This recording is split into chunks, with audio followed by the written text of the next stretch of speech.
ചിലപ്പോഴൊക്കെ ചുമരിലേക്ക് പന്തെറിയുന്നത് പോലെയാണ് നിരീശ്വരവാദികളുടെ വലിയ വലിയ തൊട്ടപ്പന്മാർ പോലും ഈ വിഷയങ്ങൾ കൈകാര്യം ചെയ്തിട്ടുള്ളത്.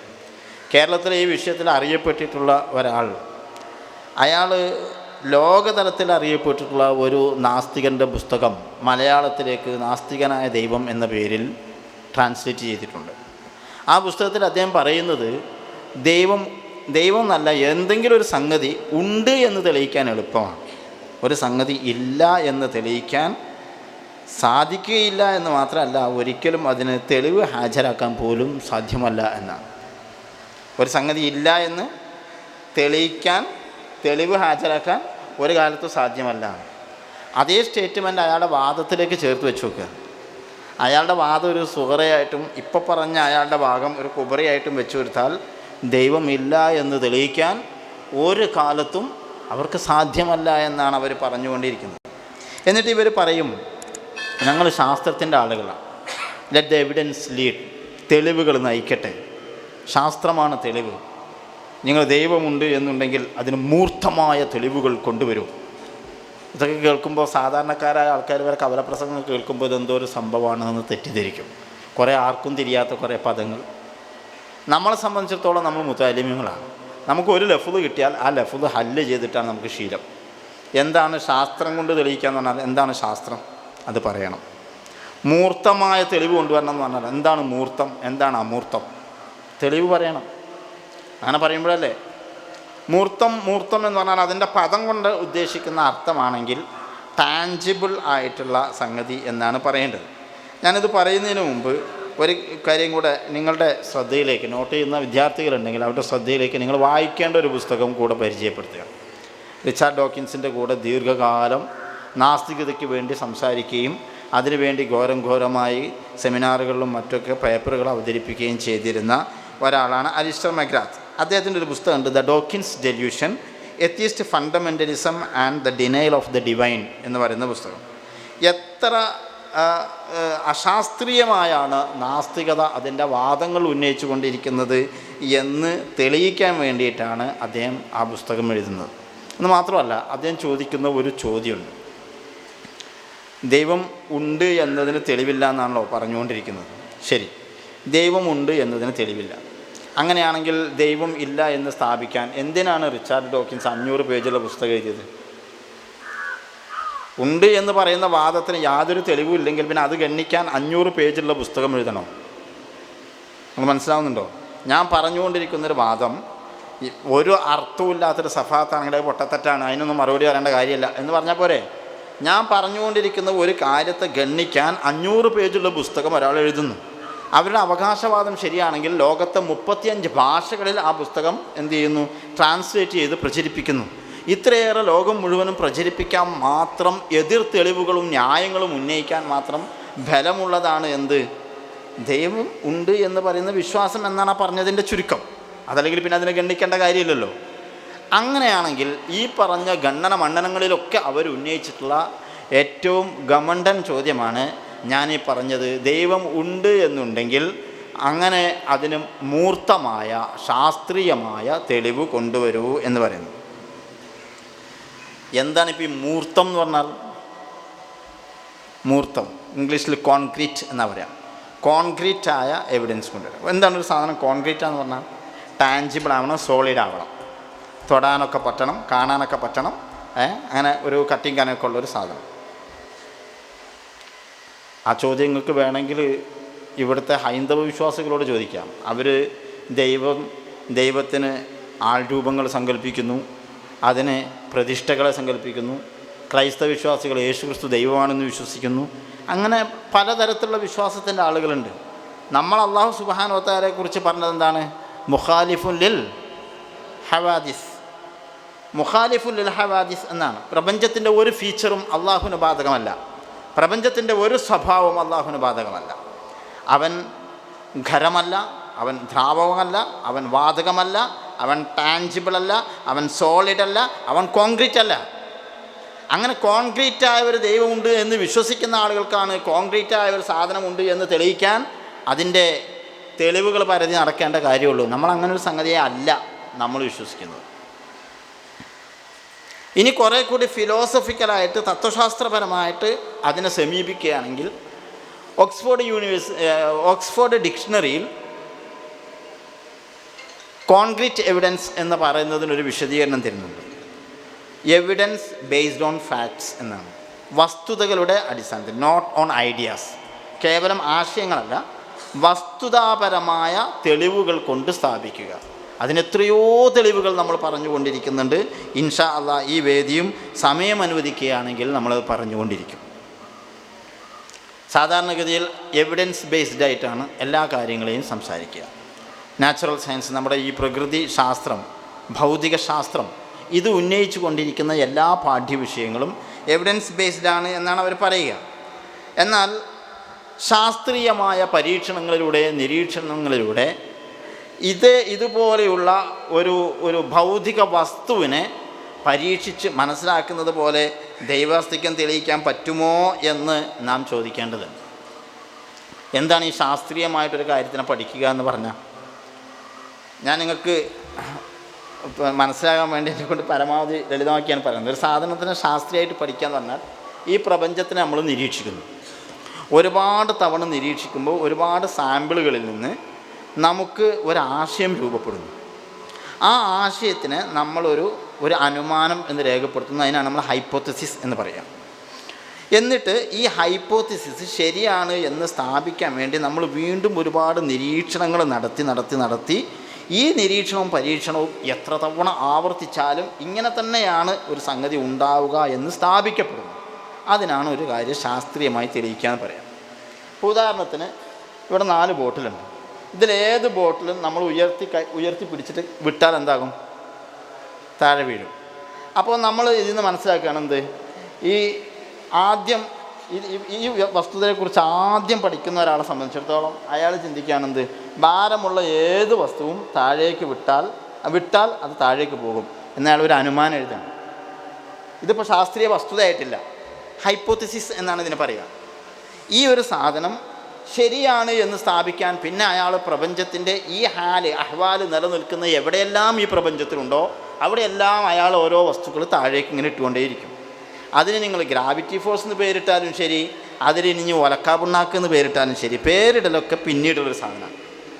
കുട്ടി ജനിച്ചു കഴിഞ്ഞാൽ കുട്ടിക്ക് എന്ത് പേരിടണം എന്ന് ചിന്തിക്കുന്ന പോലെ ശാസ്ത്രലോകത്തൊരു വിഷയം കണ്ടെത്തി കഴിഞ്ഞാൽ അതിന് എന്ത് പേരിടണം എന്നുള്ളത് വേറൊരു ചിന്തയാണ്. അല്ലാതെ ആ സാധനം ജനിച്ചപ്പോൾ പേരുണ്ടായതെന്നല്ല.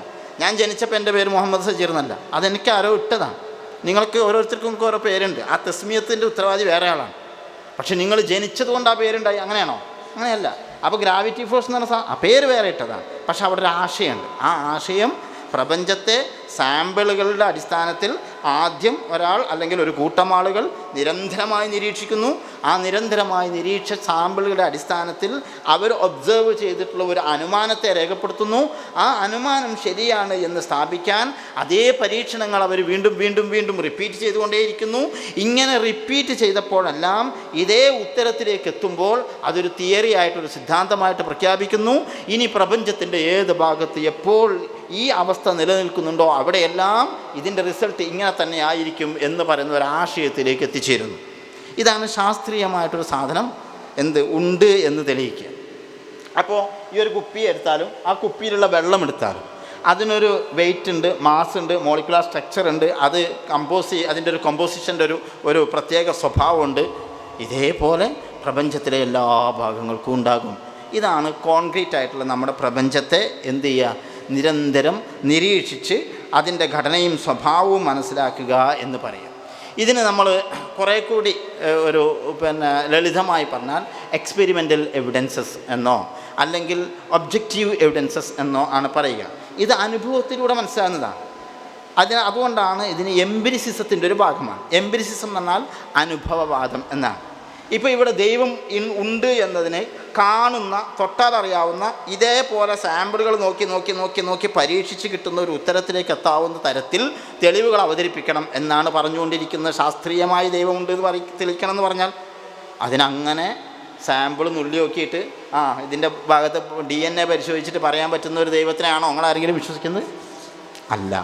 അപ്പോൾ പിന്നെ നമ്മുടെ വാദം എന്താണെന്ന് പോലും അറിയാതെയാണ് അവർ നമ്മളോട് എന്ത് ചെയ്തുകൊണ്ടിരിക്കുന്നത്? ദൈവം ഉണ്ടോ എന്ന്, ശാസ്ത്രം കൊണ്ട് തെളിയിക്കാൻ പറ്റുമോ എന്ന് ചോദിക്കുന്നത്. നിങ്ങൾക്കത് മനസ്സിലാക്കാൻ വേണ്ടി ഒരു ഉദാഹരണം പറഞ്ഞുതരാം. ഇപ്പോൾ ഇത് എത്ര ലിറ്റർ വെള്ളമുണ്ട്? ഒരു ഒരു ഒരു ബോട്ടിൽ എത്ര ലിറ്റർ ഉണ്ട്? എത്രയാവട്ടെ, ഞാൻ എനിക്ക് കറക്റ്റല്ല, 500 ml എന്നാണ് ഇപ്പം എഴുതി വെച്ചിട്ടുള്ളത്. ഞാൻ അളന്ന് നോക്കിയിട്ടില്ല. ഞാൻ എന്ത് ചെയ്യാണ്, ഞാൻ 500 ml ആണെന്ന് ഞാൻ ഇജ്തിഹാദ് ചെയ്തതല്ല, റിസർച്ച് ചെയ്തതല്ല. ഞാൻ അന്ധവിശ്വാസിയാണ്, ഞാനൊരു അന്ധവിശ്വാസി. ആദ്യമേ എഴുതി വെച്ചത് ഞാൻ സ്വീകരിച്ചു. മതവിശ്വാസികൾ അന്ധവിശ്വാസികളാണ്. എന്തേ? അവരവരുടെ കിതാബുകളിൽ 7-ാം നൂറ്റാണ്ടിൽ ഇറങ്ങിയ ഖുർആനിൽ പറഞ്ഞത് വിശ്വസിച്ചുകൊണ്ട് കിടക്കുകയാണ്. ലോകത്ത് ആരാ അന്ധവിശ്വാസം അല്ലാത്തത്? ഈ കളന്തോട് ബസ് സ്റ്റാൻഡിലേക്ക് ഇറങ്ങിയിട്ട് കോഴിക്കോട്ടേക്ക് പോകുന്ന ഒരു ബസ് വരും. ബസ്സുമ്പോൾ ബോർഡ് എഴുതി വെച്ചു കോഴിക്കോട് നിന്നാണ്. നിങ്ങൾ ആ ബസ് കോഴിക്കോട്ടേക്ക് പോകും, നിങ്ങൾക്ക് എന്താ ഉറപ്പ്? നിങ്ങൾ അന്ധവിശ്വാസികളാണ്. നിങ്ങൾക്ക് മനസ്സിലാകുന്നുണ്ടോ? നിങ്ങൾ അന്ധവിശ്വാസികളാണ്. ഞാൻ ഇതിലെത്ര ലിറ്റർ വെള്ളം ഉണ്ടെന്ന് നോക്കണം. അടുത്ത ചോദ്യം. ഞാനത് നിങ്ങൾക്ക് മനസ്സിലാൻ വേണ്ടിയിട്ടാണ്, സിമ്പിളായിട്ട് പറയാം. ഇതിലെത്ര ലിറ്റർ വെള്ളം ഉണ്ടെന്ന് അറിയാനൊരു നിവൃത്തിയില്ല. ഞാൻ ഉസ്താദിൻ്റെ ഈ വാച്ച് ഊരി കൊടുത്തിട്ട് അത് എത്ര ലിറ്റർ വെള്ളം ഉണ്ടോ എന്ന് ചെക്ക് ചെയ്ത് നോക്കി. എൻ്റെ വാച്ച് ഊരി കൊടുത്തിട്ട് നടക്കുമോ? എന്തുകൊണ്ടാണ് നടക്കാത്തത്? വെള്ളം അളക്കാനുള്ള സംവിധാനം വാച്ചിൽ ടൈം നോക്കലോ സെക്കൻഡ് പിടിച്ച് നോക്കലാണോ? അല്ല. ടാഞ്ചിബിൾ അല്ലാത്ത, കോൺക്രീറ്റ് അല്ലാത്ത, കാണാൻ പറ്റാത്ത, പ്രകൃതിയുടെ ഒരു സ്വഭാവമില്ലാത്ത അള്ളാഹുവിനെ പ്രപഞ്ചത്തെ അളക്കുന്ന, സാമ്പിളുകൾ പരിശോധിക്കുന്ന, ആവർത്തിച്ച് പരീക്ഷണ നിരീക്ഷണങ്ങളിലൂടെ തെളിയിക്കുന്ന ഒരു വിജ്ഞാനശാഖയുടെ ആ തോതും സ്കെയിലും ഉപയോഗിച്ചിട്ട് അള്ളാഹുവിനെ അളക്കണം എന്ന് പറഞ്ഞാൽ അതെന്ത് വലിയ വിഡിത്തമാണ്. എന്നിട്ട് നിങ്ങൾ ശാസ്ത്രീയമായി തെളിയിച്ചില്ല, ഞങ്ങൾ ജയിച്ചേ. എന്താ അപ്പോൾ ഈ ഒരു വെല്ലുവിളിക്കോ അല്ലെങ്കിൽ ജയിച്ചു എന്ന് പറയുന്ന ആ ഹുങ്കിനോ എന്തെങ്കിലും ഒരു അർത്ഥം വേണ്ടേ? ഇനി പോട്ടെ, ഒരുപാട് കാര്യങ്ങൾ പറയാം. ഈ പറഞ്ഞത് ഏതെങ്കിലും അർത്ഥത്തിൽ ഇവർ പറഞ്ഞ വാദത്തിനൊരു നിലനിൽപ്പ് വേണമെങ്കിൽ, അതായത് ശരി, നിങ്ങളിപ്പോൾ പറഞ്ഞതിൻ്റെ ചുരുക്കം എന്താ, മുസ്ലിങ്ങൾ പറഞ്ഞതിൻ്റെ ചുരുക്കം എന്താ? അപ്പോൾ ഞാൻ മുസ്ലിങ്ങളിലേക്ക് ചുരുങ്ങി. കാരണം ബാക്കിയുള്ള എല്ലാ ദൈവങ്ങളും ഈ പറഞ്ഞ പോലെ പരീക്ഷിച്ച് നിരീക്ഷിച്ച് കണ്ടെത്താൻ പറ്റുന്ന കുറേ വസ്തുക്കളെയോ ജീവനുള്ള വ്യക്തികളെയോ ഒക്കെയാണ് ആരാധിച്ചുകൊണ്ടിരിക്കുന്നത്. അതുകൊണ്ട് അത് ദൈവമാണോ അല്ലോ എന്നുള്ളത് ഇവർ പറഞ്ഞ പോലെ എക്സ്പെരിമെൻ്റൽ എവിഡൻസ് കൊണ്ട് തെളിയിക്കപ്പെടണം. അതുകൊണ്ട് ഞാൻ ആ ഭാഗം വിട്ടു. നമ്മളെ സംബന്ധിച്ചിടത്തോളം നമ്മൾ മുഖാലിഫുല്ലുൽ ഹവാദിസ് ആയിട്ടുള്ള അള്ളാഹുവിനെ വിശ്വസിക്കുന്ന ആളുകളാണ്. മുഖാലിഫുല്ലുൽ ഹവാദിസ് എന്ന് പറഞ്ഞാൽ ഒബ്സർവബിൾ ആവട്ടെ അല്ലാത്തതോ ആവട്ടെ. ഒബ്സർവബിൾ എന്ന് പറഞ്ഞാൽ എന്താ? നിരീക്ഷിക്കാൻ പറ്റുന്ന. നിരീക്ഷിക്കണമെങ്കിൽ വെളിച്ചം വേണം, പ്രകാശം എത്തണം. അതുകൊണ്ട് 13.8 ബില്യൺ വർഷങ്ങൾക്ക് മുമ്പ് ബിഗ് ബാങ്ങോടുകൂടി സഞ്ചരിക്കാൻ തുടങ്ങിയ പ്രകാശം സെക്കൻഡിൽ 3 ലക്ഷം കിലോമീറ്റർ അനുസരിച്ച് സഞ്ചരിച്ചു കൊണ്ടേയിരിക്കുമ്പോൾ എത്തുന്ന അത്രയും ദൂരം. അതോടൊപ്പം പ്രപഞ്ചം ഇന്നാല മൂസിഊൻ എന്ന് ഖുർആൻ പറഞ്ഞിട്ടുണ്ട്. പ്രപഞ്ചം എക്സ്പാൻഡ് ചെയ്തുകൊണ്ടിരിക്കുകയാണ്, വികസിച്ചുകൊണ്ടിരിക്കുകയാണ്. അപ്പോൾ ഈ പറഞ്ഞ പ്രകാശത്തിൻ്റെ ദൂരവും അതോടൊപ്പം ഈ വികാസത്തിൻ്റെ തോതും ചേർത്താൽ കിട്ടുന്ന അത്രയും വ്യാപ്തമാണ് എന്തിനുള്ളത്? ഈ പ്രപഞ്ചത്തിനുള്ളത്. അപ്പോൾ അവിടെ വെളിച്ചം ഉള്ളിടത്ത് മാത്രമേ നമുക്ക് നിരീക്ഷിക്കാൻ പറ്റുള്ളൂ. അതുകൊണ്ട് അതിനെ മാത്രമാണ് നമ്മൾ ഒബ്സർവബിൾ യൂണിവേഴ്സ്, നിരീക്ഷിക്കാൻ സാധ്യമാകുന്ന പ്രപഞ്ചം എന്ന് പറയുന്നത്. നിരീക്ഷിക്കാൻ സാധ്യമായ പ്രപഞ്ചത്തിലെ നമ്മുടെ പരീക്ഷണങ്ങൾ നടക്കൂ. അതല്ലാതെയും ഈ പ്രപഞ്ചമുണ്ട് എന്ന കാര്യത്തിൽ ലോകത്തിനോ ശാസ്ത്രലോകത്തിനോ യാതൊരു സംശയവും ഇല്ല. ഫിലോസഫിയിൽ സംശയമില്ല, ശാസ്ത്രത്തിന് സംശയമില്ല, ആർക്കും അതിലെതിരഭിപ്രായങ്ങളും ഇല്ല. അതുകൊണ്ട് ഈ രീതിയിൽ നമുക്ക് നിരീക്ഷിക്കാവുന്ന, പരീക്ഷിക്കാവുന്ന പരിധിയിൽപ്പെട്ട ഈ പ്രപഞ്ചത്തിൽ ഉള്ളതല്ലാത്ത ഒരു സംഗതിയും ഇല്ല എന്ന വാദം അത് ശാസ്ത്രത്തിൻ്റെ ആളുകളാണെന്ന് പറയുന്നവർക്കുണ്ടോ? നമ്മളെ ചോദ്യം അവിടുന്ന് തുടങ്ങുന്നു. അങ്ങനത്തെ ഒരു സാധനമേ ഇല്ല എന്ന് പറഞ്ഞാലല്ലേ ഞങ്ങൾ പറയണത് അങ്ങനത്തെ ഒന്നിൻ്റെ പുറത്തായതുകൊണ്ട് അങ്ങനത്തെ ഒരു സാധനം ഇല്ല എന്ന് നിരീക്ഷിക്കാൻ പറ്റുള്ളൂ, അടച്ചാക്ഷേപിക്കാൻ പറ്റുള്ളൂ. ഞാൻ പറഞ്ഞത് നിങ്ങൾക്ക് മനസ്സിലായോ? അതായത് നിങ്ങൾ പറയുന്ന പോലത്തെ ഒരു ദൈവം ഇല്ല. ദൈവം ഉണ്ടെങ്കിൽ അളക്കാനും മണക്കാനും തൊടാനും രുചിക്കാനും ഒക്കെ പറ്റണം. നക്കി നോക്കിയിട്ട് അള്ളാഹു ആണോ ടെസ്റ്റ് ചെയ്യാൻ? അങ്ങനെയൊക്കെ പറ്റണം. അങ്ങനെയാണെങ്കിൽ ദൈവമുണ്ട്, ഇല്ലെങ്കിൽ ദൈവം ഇല്ല എന്ന് പറയണമെങ്കിൽ ടാഞ്ചിബിൾ അല്ലാത്ത, സോളിഡ് അല്ലാത്ത, കോൺക്രീറ്റ് അല്ലാത്ത ഒരു സംഗതിയും ഈ പ്രപഞ്ചത്തിൽ ഇല്ല. ഇത് മാത്രമേ ഉള്ളൂ. അതുകൊണ്ട് ഈ പറഞ്ഞ സംഗതി നിങ്ങൾ തെളിയിക്കാൻ നിങ്ങൾ ബാധ്യസ്ഥരാണ്. അങ്ങനെ അവർക്ക് പറയാൻ കഴിയണം അല്ലേ? അതെങ്ങനെ അവർ പറയാം? ഒന്നാമത് പ്രപഞ്ചം എന്ന് പറയുന്നത് ഒബ്സർവബിൾ അല്ലാത്ത എത്രയോ ഏരിയ ഉണ്ട് എന്നുള്ള കാര്യത്തിൽ സംശയമില്ല. അവിടെ ടാഞ്ചിബിൾ അല്ലാത്ത ഉണ്ടോ ഇല്ലയെന്ന് എങ്ങനെ പറയാം? ഒബ്സർവബിൾ ആയിട്ടുള്ള പ്രപഞ്ചത്തിൻ്റെ ഉള്ളിൽ നമുക്ക് ടാഞ്ചിബിൾ അല്ലാത്ത എത്രയോ കാര്യങ്ങളുണ്ട്, യാഥാർത്ഥ്യങ്ങൾ, പച്ച യാഥാർത്ഥ്യങ്ങൾ. ഇതെന്താ സാധനം? എന്താണ്? വാച്ച്. ഈ വാച്ച് എനിക്ക് കാശ് കൊടുത്ത് വാങ്ങാൻ പറ്റും, സമയം കാശ് കൊടുത്ത് വാങ്ങാൻ പറ്റുമോ? എന്താ സമയം എന്താ കാശ് കൊടുത്ത് വാങ്ങാൻ പറ്റത്? ഉസ്താദന്മാർ ആഹത്തായിട്ട് കുഷ്യൻ ഇട്ടിട്ട് ഇരിക്കുന്നുണ്ട്, കസേര വാങ്ങാൻ പറ്റും, ഈ കുഷ്യൻ വാങ്ങാൻ പറ്റും. റാഹത്ത് വാങ്ങാൻ പറ്റുമോ? സന്തോഷം, സമാധാനം? എമ്മ ബെഡിൻ്റെ പരസ്യം കണ്ടിട്ട് ഇങ്ങനെ പുളകിതരായി നിൽക്കുന്ന ആൾക്കാരേക്കാരം അല്ലേ? എമ്മ ബെഡ് കാശ് കൊടുത്ത് വാങ്ങാൻ പറ്റും, പക്ഷെ ആ പരസ്യത്തിൽ പറയുന്ന പോലെ ആ സന്തോഷം പൈസ കൊടുത്ത് വാങ്ങാൻ കിട്ടുമോ? കിട്ടൂല. നമുക്ക് പരീക്ഷിച്ചും നിരീക്ഷിച്ചും മനസ്സിലാക്കാൻ പറ്റാത്ത എത്രയോ സംഗതികൾ നമ്മുടെ വേണ്ട നമ്മുടെയൊക്കെ മനസ്സിൽ ഈ പറഞ്ഞ സന്തോഷം അല്ലെങ്കിൽ സ്നേഹം, നമ്മൾ പറയുന്ന ഹാപ്പിനെസ് ഹോർമോണുകൾ, ഡോപ്പോമിൻ പോലെയുള്ള ഹാപ്പിനെസ് ഹോർമോണുകൾ നമ്മുടെ ശരീരത്തിൽ ഉൽപ്പാദിപ്പിക്കുന്നു. അതുകൊണ്ട് നമുക്ക് സ്നേഹവും സന്തോഷമൊക്കെ അനുഭവപ്പെടുന്നുണ്ട് എന്ന് നമുക്ക് മനസ്സിലാക്കാൻ പറ്റുന്നു.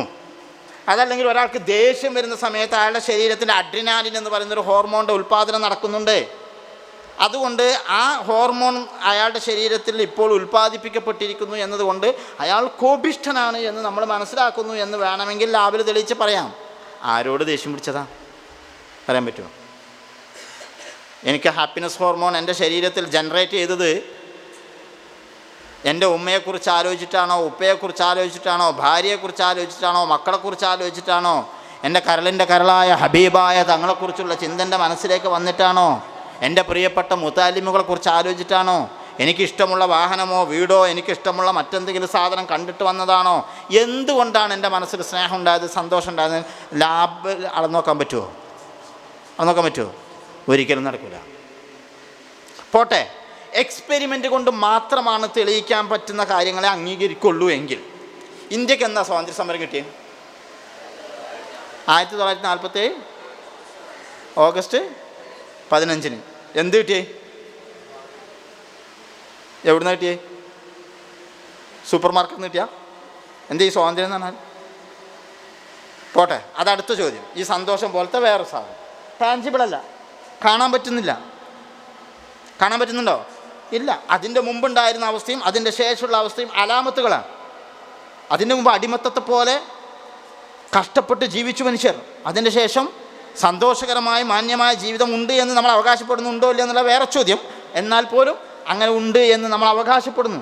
ആ അവകാശങ്ങളെല്ലാം കുറേ അലാമത്തുകളാണ്. ആ അലാമത്തുകൾ കൊണ്ട് നമ്മളൊരാശയം സ്ഥാപിക്കുകയാണ്. അടിമത്തം തീർന്നു, സ്വാതന്ത്ര്യം വന്നു.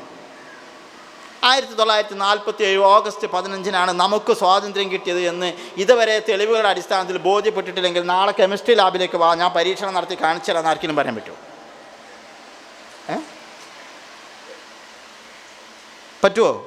പരീക്ഷണ നിരീക്ഷണങ്ങളിലൂടെ ബോധ്യപ്പെടുന്ന കാര്യങ്ങൾ മാത്രമേ ഉള്ളൂ എന്ന് വിശ്വസിക്കുന്ന ഒരാളെ സംബന്ധിച്ചിടത്തോളം അതുമാത്രമാണ് അറിവ്, അതല്ലാത്ത കാര്യങ്ങൾ കൊണ്ട് പറയുന്നതൊന്നും തെളിവല്ല എന്ന് വിശ്വസിക്കുന്ന ഒരാളെ സംബന്ധിച്ചിടത്തോളം തെങ്ങിൽ നിന്ന് വീണ ഒരു രോഗിയെ ഡോക്ടറെ അടുത്ത് കൊണ്ടുവന്നാൽ അയാൾ തെങ്ങുമെന്ന് വീണതാണെന്ന് എങ്ങനെ കാണിച്ചു കൊടുക്കുക? ഒന്നുകൂടെ കൊണ്ട് താഴ്ക്കിട്. അല്ല, നിങ്ങൾക്ക് സംഗതി മനസ്സിലാവുന്നുണ്ട്? ഈ വാദത്തിൻ്റെ പൊട്ടത്തരത്തിൻ്റെ വലുപ്പം കാണിക്കാനാണ് ഞാൻ ഇതൊക്കെ ചോദിക്കുന്നത്. എന്ത് വലിയ വിഡിത്താണത്! പരീക്ഷണ നിരീക്ഷണങ്ങളിലൂടെ തെളിയിക്കാൻ പറ്റുന്ന ഒരു പ്രപഞ്ചം ഒരു ഭൗതിക യാഥാർത്ഥ്യങ്ങൾ ഉണ്ട് എന്നതൊരു യാഥാർത്ഥ്യമാണ്. എന്നാൽ അത് മാത്രമേ ഉള്ളൂ എന്ന് പറയുന്നത് ഒരു മഹാവിഡ്ഢിത്തമാണ്. ആ വിഡ്ഢിത്തത്തിൽ എത്രത്തോളം എന്ന് ചോദിച്ചാൽ, ഈ പ്രപഞ്ചം ആരും സൃഷ്ടിക്കാതെ ഉണ്ടായതാണ്, ഞാൻ നിരീശ്വരവാദിയാണ് എന്ന് വാദിക്കുന്ന ഒരു നിരീശ്വരവാദിയെ ഒരു ലാബിൽ കൊണ്ടുപോയി നിർത്തുക. ഇയാൾ നിരീശ്വരവാദിയാണെന്ന് അയാളുടെ ബ്ലഡ് ടെസ്റ്റ് ചെയ്തിട്ട് പറയാൻ പറ്റുമോ? DNA ടെസ്റ്റ് ചെയ്തിട്ട് പറയാൻ പറ്റുമോ? അയാൾ നിരീശ്വരവാദിയാണ് അല്ലെങ്കിൽ പ്രപഞ്ചത്തിന് ദൈവമില്ല എന്ന വാദത്തിൽ വിശ്വസിക്കുന്നവനാണ് എന്ന് പറയുന്ന അയാളുടെ സ്വന്തം വാദത്തെപ്പോലും എന്ത് ചെയ്യാൻ പറ്റില്ല? തെളിവുകളുടെ അടിസ്ഥാനത്തിൽ സ്ഥാപിക്കാൻ കഴിയുകയില്ല. അതൊരു മഹാപൊട്ടത്തരമാണ്. ഇപ്പോൾ സയൻസ് പറഞ്ഞുകൊണ്ടിരിക്കുന്ന അല്ലെങ്കിൽ സയൻസിലെ വലിയൊരു വിഭാഗം ആളുകൾ വിശ്വസിച്ചു കൊണ്ടിരിക്കുന്ന ഒരു വലിയൊരു അന്ധവിശ്വാസമുണ്ട്. ആ അന്ധവിശ്വാസം അത് മനസ്സിലാകണമെങ്കിൽ ആദ്യം ഇത് നിങ്ങൾ ഡീപ്പായിട്ട് പഠിക്കണം കേട്ടോ. എനിക്ക് ഈ സമയവും പിന്നെ ഈ സദസ്സും എല്ലാം കൂടെ കണ്ടിട്ട് ഉള്ള പറയാവുന്ന സംഗതികൾ എനിക്ക് പറയാൻ കഴിയുള്ളൂ. അതുകൊണ്ടാണ് റിഡക്ഷനിസം എന്ന് പറയുന്നൊരു സാധനമുണ്ട്. റിഡക്ഷനിസം എന്ന് പറഞ്ഞാൽ ന്യൂനീകരണവാദം. ന്യൂനീകരണവാദം എന്ന് പറഞ്ഞാൽ നമ്മൾ പറഞ്ഞതേ ഉള്ളൂ, അല്ലെങ്കിൽ ആ വാദക്കാരൻ ഉന്നയിക്കുന്ന സംഗതിയേ ഉള്ളൂ, അതല്ലാത്തൊന്നുമില്ല എന്ന് വാദിക്കുക. ഇതിനാണ് റിഡക്ഷനിസം എന്ന് പറയുക. റെഡ്യൂസ് ചെയ്യുക എന്ന് പറയില്ലേ, റെഡ്യൂസ് ചെയ്യുക എന്ന് പറഞ്ഞാൽ എന്താ? ചുരുക്കുക, കുറക്കുക, തഖ്സീർ ചെയ്യുക, ഈ പറഞ്ഞതേ ഉള്ളൂ, അതല്ലാത്തൊന്നുമില്ല എന്ന് പറയാം. ഇതാണ് റിഡക്ഷനിസം. ഈ റിഡക്ഷനിസത്തിൻ്റെ ആളുകളാണ്, അതായത് ഞങ്ങൾ പറയുന്നത് മാത്രം ശരി, വേറൊന്നും ശരിയല്ല. ഈ റിഡക്ഷനിസം 3 വിധത്തിലുണ്ടാവും. ഫിലോസഫിയുടെ ടെക്സ്റ്റുകളിലൊക്കെ സാധാരണ 3 തരം റിഡക്ഷനുകളെ പറ്റി ഒരു വാദമുഖത്ത് സംസാരിക്കുമ്പോൾ പറയും. അതിലൊന്നാമത്തേത് ഓണ്ടോളജിക്കൽ റിഡക്ഷനിസം എന്നാണ് പറയാം. ഓണ്ടോളജിക്കൽ റിഡക്ഷനിസം എന്ന് പറഞ്ഞാൽ അതിപ്പോൾ മനസ്സിലാകാൻ വേണ്ടിയിട്ട് അതൊരു മനുഷ്യൻ്റെ മനസ്സിൻ്റെ ഒരു സ്വാഭാവിക പ്രകൃതിയാണ്. ഏത് കാര്യത്തെയും മനസ്സിലാക്കാൻ വേണ്ടി അതിനെ വിഭജിക്കുക. ഉസ്താദിൻ്റെ ഫോൺ നമ്പർ എത്ര? 9744. ഉസ്താദ് അത് പറഞ്ഞപ്പോൾ 97,40,00,000 അങ്ങനെ പറഞ്ഞാൽ പറയാൻ തന്നെ കിട്ടൂല. ഇങ്ങ് കിട്ടുമോ? എൻ്റെ ഫോൺ നമ്പർ 956 20 20 700. ഞാൻ ഇങ്ങനെ പറയാം, അത് 956,20,20,700 എന്നൊക്കെ ചോദിച്ചാൽ അത്ര തന്നെയാണോ എനിക്കറിയില്ല. കാരണം 10 അക്കത്തിൻ്റെ എത്ര വായിക്കേണ്ടത് പോലും ഒറ്റയടിക്ക് ഓർമ്മയിലില്ല. നമ്മുടെയൊക്കെ മനസ്സിൻ്റെ ഒരു സ്വാഭാവിക പ്രകൃതിയുണ്ട്. എന്ത്? വലിയ സംഗതികളെ എന്ത് ചെയ്യും? നമ്മൾ ചെറുതാക്കി വിഭജിക്കും. 4 അക്കമുള്ള വണ്ടി പിന്നെ നമ്പറുള്ള വണ്ടി മുന്നിൽ കൂടെ പോയാൽ നമ്മൾ വായിക്കും എന്താണ്? 8042. നേരെ അനുസരിച്ച് 3 അക്കമുള്ളൊരു നമ്പറാണെന്ന് വിചാരിക്കുക. അത് നമ്മൾ എത്ര വായിക്കുക? 342 വായിക്കുമോ? ഇല്ല, 342 എന്ന് പറയും. ആരും പറഞ്ഞു തന്നിട്ടല്ല. എന്തേ? നമ്മുടെ മനസ്സിൻ്റെ ഒരു സ്വാഭാവികമായ രീതിയാണ്. അപ്പോൾ വളരെ സങ്കീർണമായ വിഷയങ്ങളെ ലളിതമാക്കി ഫസിലായിട്ട് പഠിക്കുക. ഈ ഒരു രീതിയെ വിദ്യാഭ്യാസത്തിലേക്ക് നമ്മൾ എന്ത് ചെയ്തു? അപ്ലൈ ചെയ്തുകൊണ്ടാണ് പണ്ട് കാലം മുതലേ എല്ലാ വിഷയങ്ങളെയും തഖ്സീം ചെയ്ത്, ഇത് നഹ്വ്, ഇത് സർഫ്, ഇത് ഫിഖ്, ഓരോന്നിനും വേറെ വേറെ കിതാബുകൾ, അതാതിൻ്റെ സമയത്ത് പഠിക്കുക. എല്ലാം കൂടെ കൂട്ടിക്കുഴച്ച് പറയാൻ അറിയുന്ന എല്ലാ വിഷയങ്ങളിലും കഴിവുള്ള ഉസ്താദ് തന്നെ ഓരോന്നും വേറെയാണ് പറഞ്ഞു തരിക. അതെന്തിനാ? തഫ്ഹീമിനും അങ്ങനെ പറ്റുള്ളൂ, തഫഹുമിനും അങ്ങനെ പറ്റുള്ളൂ.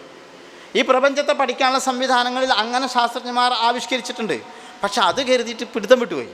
അതായത് ഈ മഹാപ്രപഞ്ചത്തെ മനസ്സിലാക്കാൻ പ്രപഞ്ചത്തിൻ്റെ ഓരോ കണികകളെ, ഓരോ ഭാഗങ്ങളെ, ഓരോ ബ്രിക്കുകളെ പഠിക്കുക.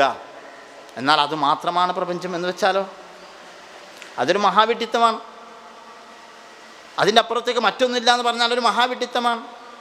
ഞാൻ നിങ്ങൾക്ക് മനസ്സിലാക്കാൻ വേണ്ടി പറയാം. ഓണ്ടോളജിക്കൽ റിഡക്ഷനിസം എന്ന് പറഞ്ഞാൽ വെറും ഓണ്ടോളജിക്കലായിട്ടുള്ള സംഗതികൾ മാത്രമേ ഉള്ളൂ എന്ന് പറഞ്ഞാൽ, ഉദാഹരണത്തിന് നമ്മുടെ പള്ളി. ഈ പള്ളി എന്ന് പറഞ്ഞാൽ എന്താ? പള്ളി എന്ന് പറഞ്ഞാൽ കുറേ ഇഷ്ടിക, കുറേ വാതിൽ, കുറേ ജനൽ, പിന്നെ അതിൻ്റെ ഉള്ളിലുള്ള കാർപ്പറ്റ്, അവിടെ ഉള്ള ഇലക്ട്രിക് ഉപകരണങ്ങൾ, അവിടെ വിരിച്ചിട്ടുള്ള മറ്റ് സംവിധാനങ്ങൾ, ഈ പറഞ്ഞത് ഇതാണ് പള്ളി. ഇത് മാത്രമാണോ പള്ളി?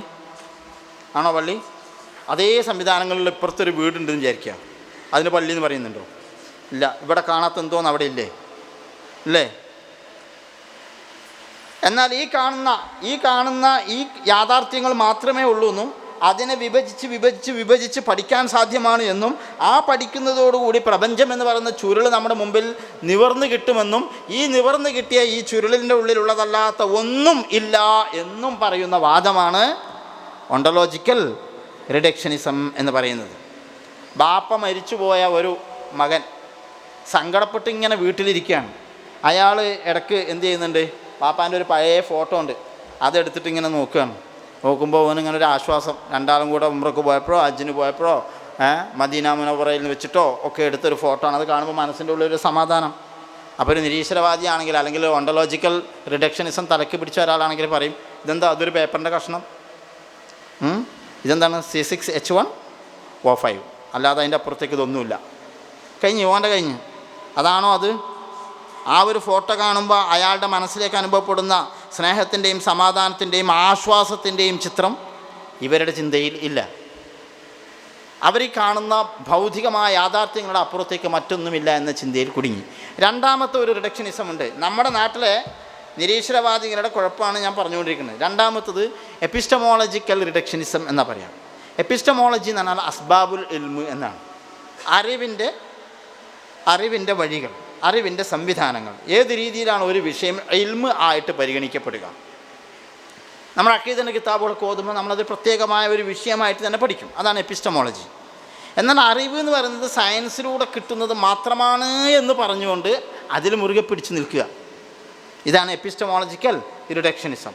വേറെ ഒന്നും ശാസ്ത്രം എന്ന് പറഞ്ഞാൽ നേരത്തെ പറഞ്ഞ പോലെ ഇപ്പോൾ അവർ പറഞ്ഞുകൊണ്ടിരിക്കുന്നത് പറഞ്ഞാൽ നിരീക്ഷണങ്ങളിലൂടെ പരീക്ഷണങ്ങളിലൂടെ തെളിയിക്കാൻ പറ്റുന്നതല്ലാത്ത ഒന്നും ഇൽമായിട്ട് അംഗീകരിക്കൂല എന്ന് പിടിവാശി പിടിച്ച് നിൽക്കുക.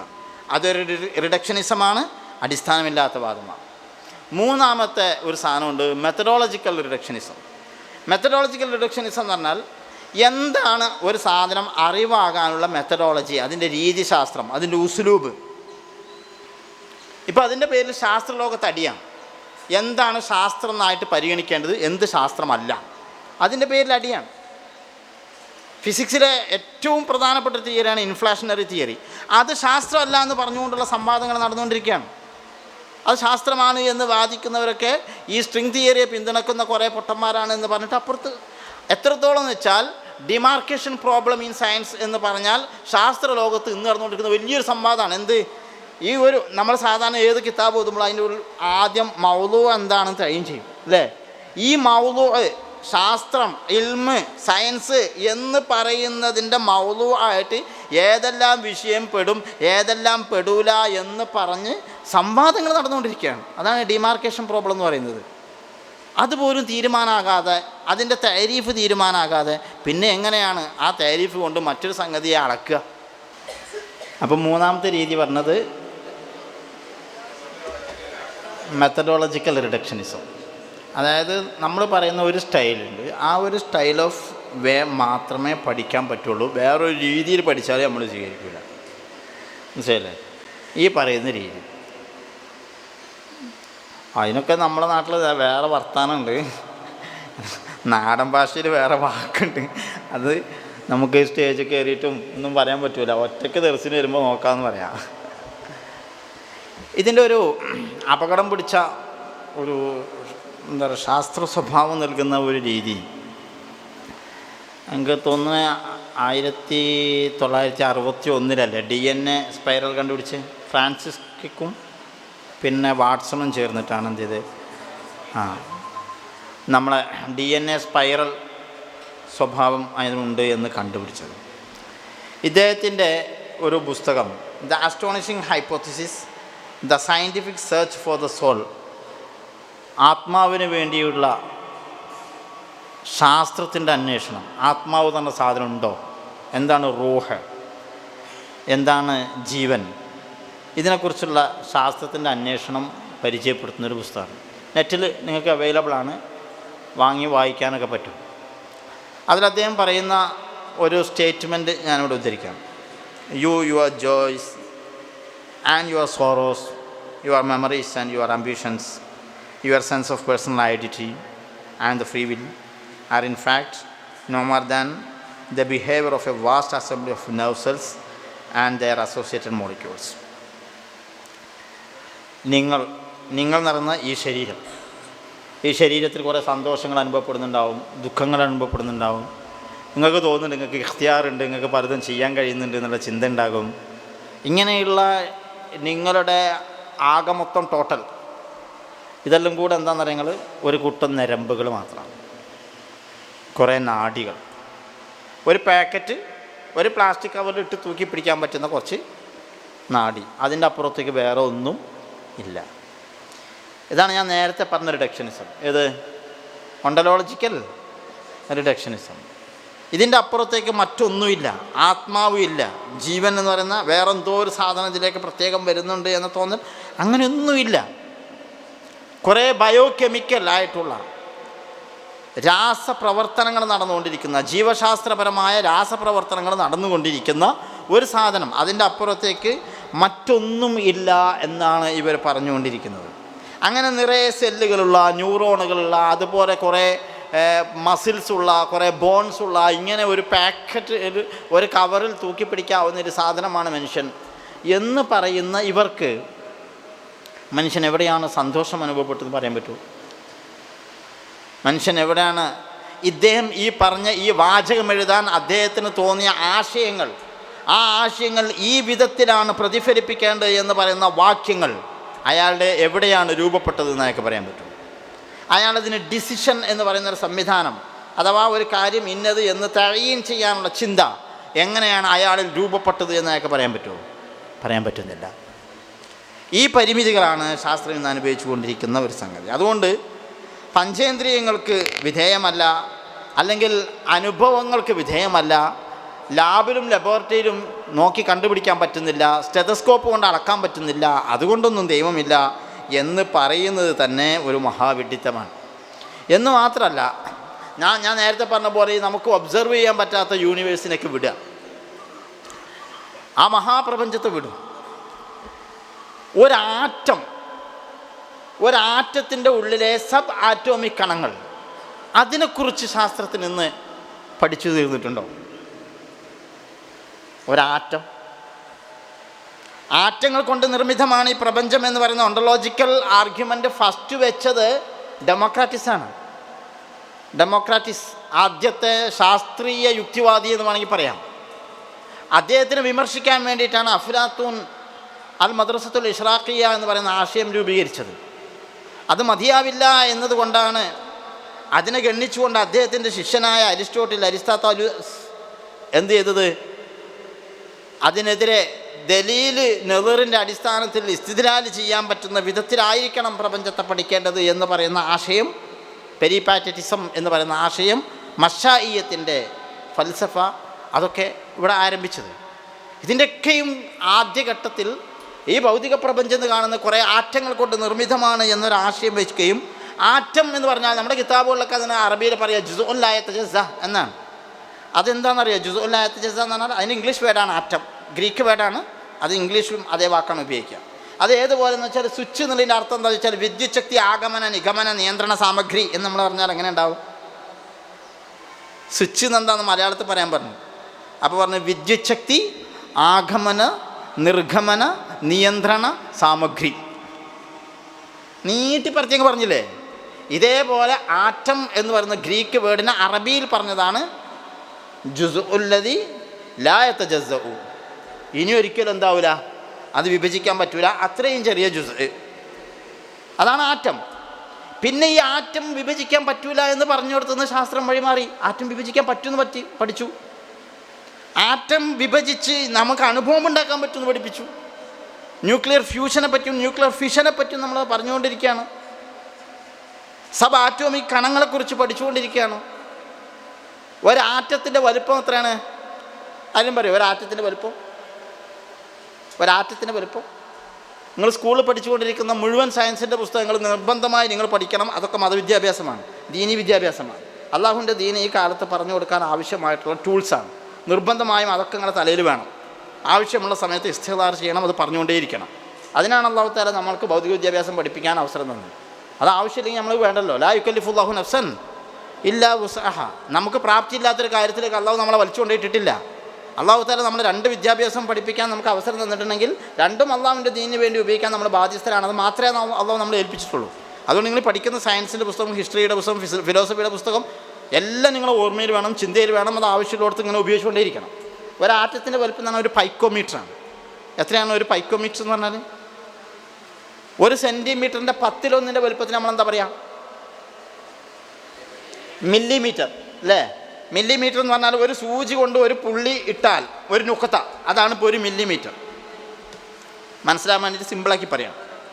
അങ്ങനെ 10 പുള്ളി അടുപ്പിച്ചിട്ടാൽ ഒരു സെൻറ്റിമീറ്ററായി അല്ലേ? ഈ 1 മില്ലിമീറ്ററിൻ്റെ 1,00,000 കോടിയിലൊരു വലുപ്പം. 1 മില്ലിമീറ്ററിനെ 1,00,000 കോടിയായി വിഭജിച്ചാൽ കിട്ടുന്ന ഒരു വലുപ്പം, അതാണ് ഒരു പൈക്കോമീറ്റർ. അങ്ങനെയുള്ള 30 പൈക്കോമീറ്ററാണെന്ത്? ഒരാറ്റം. ശാസ്ത്രം ഇന്ന് പറഞ്ഞുകൊണ്ടിരിക്കുകയാണ്.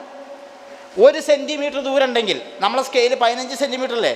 1 സെൻറ്റിമീറ്റർ ദൂരമുണ്ടെങ്കിൽ ആ 1 സെൻറ്റിമീറ്ററിൻ്റെ ഉള്ളിൽ 500 ലക്ഷം ആറ്റങ്ങളുണ്ട്. ആ ആറ്റത്തിൻ്റെ ഉള്ളിൽ ഇന്ന് സബ് ആറ്റോമിക് കണങ്ങളുണ്ട്. നമ്മൾ പഠിച്ചു, ഇലക്ട്രോൺ ഉണ്ട്, ന്യൂട്രോൺ ഉണ്ട്, പ്രോട്ടോൺ ഉണ്ട് എന്നൊക്കെ പഠിച്ചിട്ടുണ്ട്. ഇതൊക്കെ ഒരു സാധനം അതിൻ്റെ ഉള്ളിൽ ഇങ്ങനെ നിൽക്കുകയാണ് നമ്മൾ മനസ്സിലാക്കിയിട്ടുണ്ടായിരുന്നത്.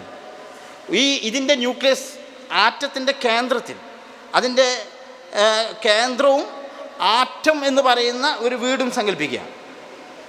നമ്മുടെ ദുബൈയിലെ ബുർജ് ഖലീഫൻ്റെ ഉള്ളിൽ നമ്മുടെ നാട്ടിലെ ചെറിയ കുഞ്ഞനുറുമ്പില്ലേ, ഒരു ഉറുമ്പിനെ വെച്ച് കൊടുത്താൽ അവ തമ്മിലുള്ള വലുപ്പത്തിൻ്റെ വ്യത്യാസമാണ് ഒരാറ്റത്തിൻ്റെ ഉള്ളിൽ അതിൻ്റെ ന്യൂക്ലിയസ്. നിങ്ങൾക്ക് മനസ്സിലാകുന്നുണ്ടോ? അതിൻ്റെ ചുറ്റും അതിൻ്റെ ഇലക്ട്രോണും പ്രോട്ടോണും സഞ്ചരിക്കുന്നു. ഇതിന്ന് ശാസ്ത്രം പറഞ്ഞുകൊണ്ടിരിക്കുകയാണ്. എൻ്റെ ഒരു നഖത്തിൻ്റെ ഉള്ളിൽ ദശലക്ഷക്കണക്കിന് ആറ്റമുണ്ട്. അതിൻ്റെ ഉള്ളിൽ സബാറ്റോമിക് കണങ്ങളുണ്ട്. അതിൻ്റെ ഉള്ളിൽ ഇലക്ട്രോണുണ്ട്, പ്രോട്ടോണുണ്ട്. ഈ ഇലക്ട്രോണും പ്രോട്ടോണും സഞ്ചരിച്ചു കൊണ്ടിരിക്കുന്നുണ്ട്.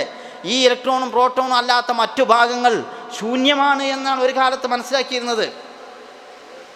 പക്ഷെ അതിൻ്റെ ഉള്ളിൽ ഇലക്ട്രിക് സഞ്ചാരങ്ങൾ നടക്കണമെങ്കിൽ ശൂന്യതയിൽ ഒരു കാര്യവും സഞ്ചരിക്കില്ല എന്നാണ് ശാസ്ത്രം പറഞ്ഞിരുന്നത്. വായു വെളിച്ചമില്ലെങ്കിൽ നമുക്ക് കാഴ്ചയുണ്ടോ? കാണാൻ പറ്റൂല. ശബ്ദത്തിന് സഞ്ചരിക്കണമെങ്കിൽ എന്ത് വേണം? വായു വേണം. അതുപോലെ എന്ത് സംഗതി, ഊർജത്തിന് സഞ്ചരിക്കണമെങ്കിൽ വെളിച്ചം വേണം. മാധ്യമങ്ങളില്ലാതെ ഒരു സംഗതിയും എന്ത് ചെയ്യില്ല, സഞ്ചരിക്കുകയില്ല. ഇതായിരുന്നു ശാസ്ത്രം ആദ്യം മനസ്സിലാക്കിയിരുന്നത്. അതുകൊണ്ട് നമ്മുടെ ഈ ആറ്റം, അതായത് ഇപ്പോൾ നമ്മൾ സങ്കല്പിച്ച ബുർജ് ഖലീഫിൻ്റെ ഉള്ളിൽ ഒരു കുഞ്ഞനുറുമ്പ് കയറി നിന്നാൽ ബാക്കിയുള്ള സ്ഥലം എന്താണ്? ശൂന്യമാകാൻ പാടില്ലല്ലോ. കാരണം അതിൻ്റെ ഉള്ളിൽ ഇലക്ട്രോണും പ്രോട്ടോണും സഞ്ചരിക്കുന്നുണ്ടല്ലോ. അപ്പോൾ ഇലക്ട്രോ മാഗ്നറ്റിക് ഫോഴ്സ് അവിടെ ഉണ്ടല്ലോ, ഊർജ്ജ തരംഗങ്ങൾ സഞ്ചരിക്കുന്നുണ്ടല്ലോ. ഊർജ്ജ തരംഗങ്ങൾ സഞ്ചരിക്കണമെങ്കിൽ അവിടെ ശൂന്യമാകാൻ പാടില്ല. അപ്പോൾ പിന്നെ അവിടെ എന്തോ ഒന്നുണ്ട് എന്ന് നമ്മൾ സങ്കല്പിക്കണം. അങ്ങനെ ശാസ്ത്രം അതിനൊരു പേര് വെച്ചു, ലുമിനിഫറസ് ഈതർ എന്ന്. അങ്ങനെ ഒരു പേരിട്ടു. അതെന്തായിരിക്കും? തീരുമാനമായില്ല, പഠിച്ചില്ല എന്ന് പറഞ്ഞാൽ പഠിക്കാൻ ശ്രമിച്ചിട്ട് ഉത്തരത്തിലേക്ക് എത്തിയില്ല. ഉത്തരത്തിലേക്ക് എത്താതിരുന്നൊരു കാലത്ത് സാങ്കല്പികമായി ഈതർ എന്നൊരു പേര് വെച്ച് അതിനെ ശാസ്ത്രലോകം പരിചയപ്പെടുത്തി. പക്ഷെ നമ്മൾ ആൽബർട്ട് ഐൻസ്റ്റീൻ വന്നു. അദ്ദേഹം വന്നിട്ട് പറഞ്ഞു, പ്രകാശത്തിന്, ഊർജത്തിന് സഞ്ചരിക്കാൻ വേണ്ടിയിട്ട് എന്ത് വേണ്ട? മാധ്യമം ആവശ്യമില്ല. അദ്ദേഹത്തിൻ്റെ പ്രശസ്തമായ ഈ സമയം MC², അത് നമ്മൾ പഠിച്ചിട്ടുണ്ട് സ്കൂളിൽ. ഊർജത്തിന് സഞ്ചരിക്കാൻ മാധ്യമം ആവശ്യമില്ല. അതുകൊണ്ട് ഇതിൻ്റെ ഉള്ളിൽ ശൂന്യമാണ്, വാക്വം ആണ്. ആ വാക്വത്തിൽ ഒരു ന്യൂക്ലിയസിന് ചുറ്റും ഗോളങ്ങൾ കറങ്ങുന്നത് പോലെ കറങ്ങുകയല്ല, മറിച്ച് ഇലക്ട്രിക് വേവ്സ് ആണ് എന്നാണ് അദ്ദേഹം പറഞ്ഞ ആശയം. അതാണ് ഇപ്പോൾ നമ്മൾ പറഞ്ഞുകൊണ്ടിരിക്കുന്നത്. ശാസ്ത്രം ഒരു പക്ഷേ ഇനി അത് മാറ്റിപ്പറയും, ഇനിയും തിരുത്തി പറഞ്ഞുകൊണ്ടേയിരിക്കും. ഞങ്ങൾ പറഞ്ഞത് മാത്രമാണ് ശരി, അതിൻ്റെ അപ്പുറത്തേക്ക് ശരിയില്ല എന്ന ശരികളുടെ അവസാന വാക്കായിരുന്നു ശാസ്ത്രമെങ്കിൽ ശാസ്ത്രത്തിന് മാറ്റി പറയാൻ കഴിയില്ല, പുതിയ ശരികളിലേക്ക് എത്താൻ കഴിയില്ല, ലോകത്തെ പഠിക്കാൻ കഴിയില്ല. മനസ്സിലാവുന്നുണ്ടോ? ഒന്ന്. ഇനി രണ്ടാമത്തെ മറ്റൊരു കാര്യം പറയാം. ഫാൾസിഫിക്കേഷൻ തിയറി എന്നുള്ളൊരു ആശയമുണ്ട്. സമയത്ത് 5:45 എത്രയ്ക്ക് പുസ്തക ബാങ്ക്. ഫാൾസിഫിക്കേഷൻ തിയറി കാൾ പൂപ്പർ എന്ന് പറയുന്ന പ്രശസ്തനായ സയൻസ് ഫിലോസഫറാണ് അത് അവതരിപ്പിച്ചത്. ഫാൾസിഫിക്കേഷൻ തിയറി എന്ന് പറഞ്ഞാൽ ഒരു സംഗതി ശാസ്ത്രമാണ് എന്ന് അംഗീകരിക്കണമെങ്കിൽ ഇപ്പോൾ കണ്ടെത്തിയൊരു സംഗതി തെറ്റാണ് എന്ന് തെളിയിക്കാനുള്ളൊരു സാധ്യത നിലനിൽക്കണം. നമുക്കൊരു കാര്യം മനസ്സിലാവും. ഇതിൻ്റെ നിറം എന്താ? വേണ്ട, ഇതിൽ പല കളറുണ്ട്, ഏതെങ്കിലും ഒരു സാധനം പിടിക്കാം. ഈ ഇതിൻ്റെ നിറം എന്താ? വൈറ്റ്. ഇത് വൈറ്റാണ് എന്ന് ഞാനും നിങ്ങളും വാദിച്ചു കൊണ്ടിരിക്കുമ്പോൾ തന്നെ ഇത് വൈറ്റല്ല, വേറെ എന്തോ ഒരു കളറാണ് എന്ന് ശാസ്ത്രീയമായി സ്ഥാപിക്കാനുള്ള ഒരു സാധ്യത ശേഷിക്കണം. ആ സാധ്യത ശേഷിച്ചാൽ മാത്രമേ അതിനെ സയൻസ് എന്ന് പറയുള്ളൂ. അതാണ് ഫാൾസിഫിക്കേഷൻ തിയറി. അഥവാ ഏതെങ്കിലും ഒരു സംഗതിയെക്കുറിച്ച് 100% യക്കീനായിട്ട് ഇന്നതാണ് എന്ന് തറപ്പിച്ച് പറഞ്ഞാൽ അത് ശാസ്ത്രമല്ല. മനസ്സിലാകുന്നുണ്ടോ? ശാസ്ത്രത്തിൻ്റെ മുമ്പിൽ പണിതീരാത്ത ഗോപുരമാണുള്ളത്. അത് പഠിച്ചുകൊണ്ടേയിരിക്കും, പുതിയ ജനലും വാതിലും വന്നുകൊണ്ടേയിരിക്കും.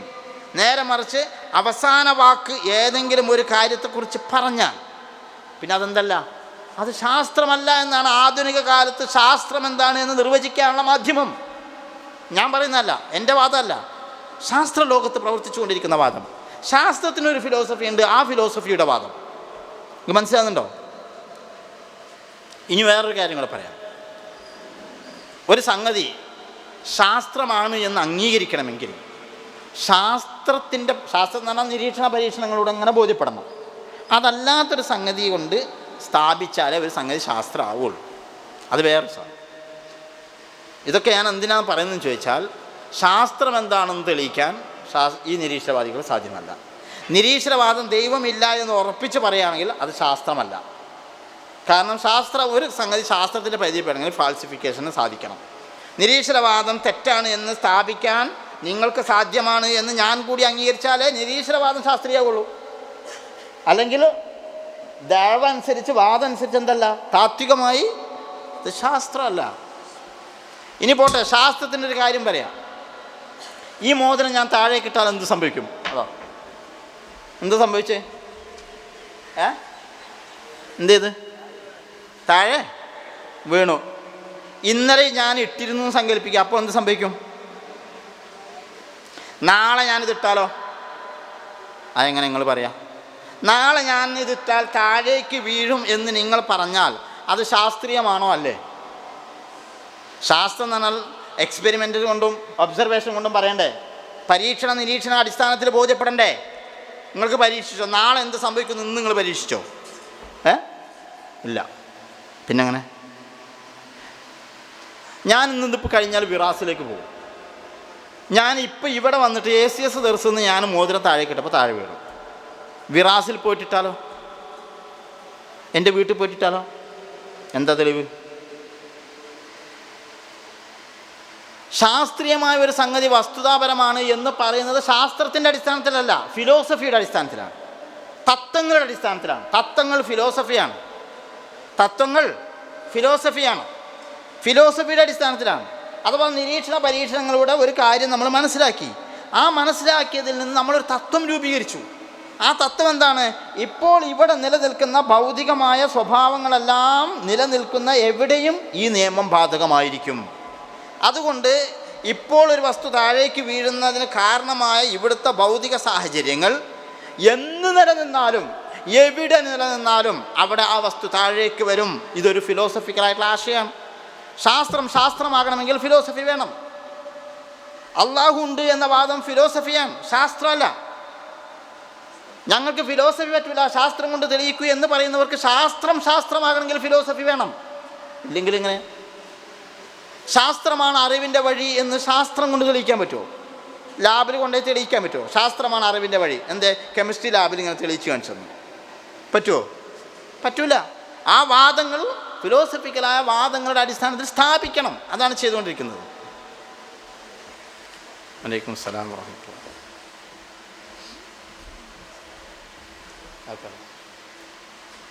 ഞാൻ അവസാനിപ്പിക്കുകയാണ്. ഉസ്താദന്മാർ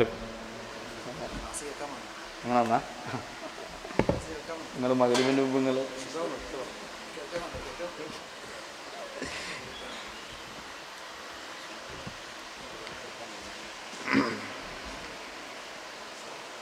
അതുകൊണ്ട് നമ്മൾ കണ്ടില്ല, അറിഞ്ഞില്ല, അനുഭവിച്ചില്ല, അതുകൊണ്ട് ദൈവം ഇല്ല, അള്ളാഹു ഇല്ല. ശാസ്ത്രീയമായി തെളിയിക്കാൻ പറ്റിയില്ല, അതുകൊണ്ട് അള്ളാഹു ഇല്ല. ഈ പറഞ്ഞ വാദങ്ങളെല്ലാം പരസ്പരം നഖീദുകളാണ്. കാരണം ശാസ്ത്രം എന്താണെന്ന് പറയണമെങ്കിൽ ഫിലോസഫി വേണം. ശാസ്ത്രത്തിൻ്റെ പരിധിയിലൊരു വിഷയം പഠനമെങ്കിൽ ടാഞ്ചിബിൾ ആകണം. ഞാൻ നേരത്തെ പറഞ്ഞ പോലെ വാച്ച് കൊണ്ട് വെള്ളത്തിൻ്റെ ലിറ്റർ അളക്കാൻ പോകുന്ന സംവിധാനം കൊണ്ട് ഒരിക്കലും ഇതിനെ മനസ്സിലാക്കാൻ പറ്റില്ല. ഇനി ഞാനൊരു കാര്യം പറയാം. ഈ പ്രപഞ്ചത്തിൽ നേരത്തെ നമ്മൾ പറഞ്ഞു ഒബ്സർവബിൾ യൂണിവേഴ്സിറ്റി ഉണ്ട്, നിരീക്ഷിക്കാൻ പറ്റുന്ന പ്രപഞ്ചം. ഈ നിരീക്ഷിക്കാൻ പറ്റുന്ന പ്രപഞ്ചത്തിൻ്റെ 4% നമുക്ക് നിരീക്ഷിക്കാൻ സാധിക്കുക എന്നാണ് ശാസ്ത്രം പറയുന്നത്. സാധിച്ചു എന്നല്ല, പഠിക്കാൻ പറ്റിയിട്ടുണ്ട് എന്നല്ല. ഇപ്പോൾ ഈ അന്യഗ്രഹ ജീവികളുണ്ടോ എന്ന് പഠിക്കാൻ വേണ്ടിയിട്ട് 25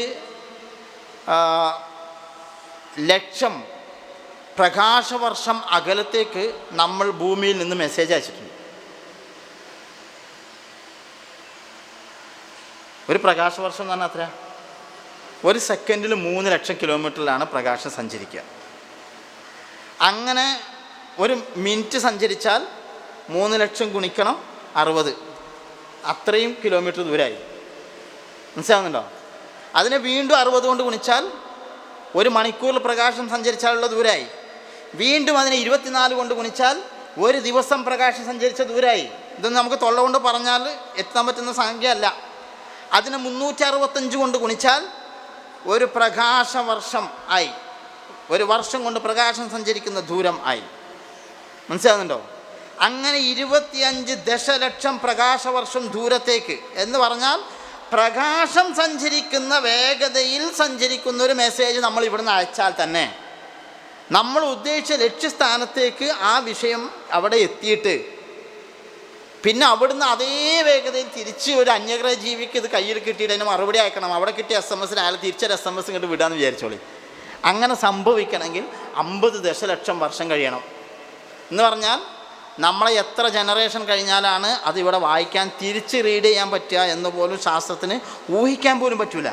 അത്രയും ദൂരത്തേക്ക് നമ്മൾ ഇന്ന് മെസ്സേജ് അയച്ചിരിക്കുകയാണ്. ശാസ്ത്രലോകം ആ വിഷയത്തിലൊരു വലിയ പഠനം നടത്തിക്കൊണ്ടിരിക്കുകയാണ്. ഞാൻ പറയുന്നത് അത്രയും ലോകത്ത് അത്രയും വിസ്താരമായൊരു പ്രപഞ്ചം ഉണ്ടെന്ന് നമ്മൾ സങ്കല്പിക്കുകയാണ്. നമ്മൾ ഒബ്സർവ് ചെയ്തിട്ടില്ല. പിന്നെ എന്താണ് ഒബ്സർവബിൾ യൂണിവേഴ്സ് അല്ലെങ്കിൽ നിരീക്ഷിക്കാൻ പറ്റുന്ന പ്രപഞ്ചം എന്ന് പറഞ്ഞാൽ അതിൻ്റെ അർത്ഥം ഞാൻ നേരത്തെ പറഞ്ഞു. പ്രകാശം സഞ്ചരിച്ചു കൊണ്ടിരിക്കുന്നു. പ്രകാശമുള്ളിടത്തേ നമുക്ക് നിരീക്ഷിക്കാൻ സാധ്യമാവുകയുള്ളൂ.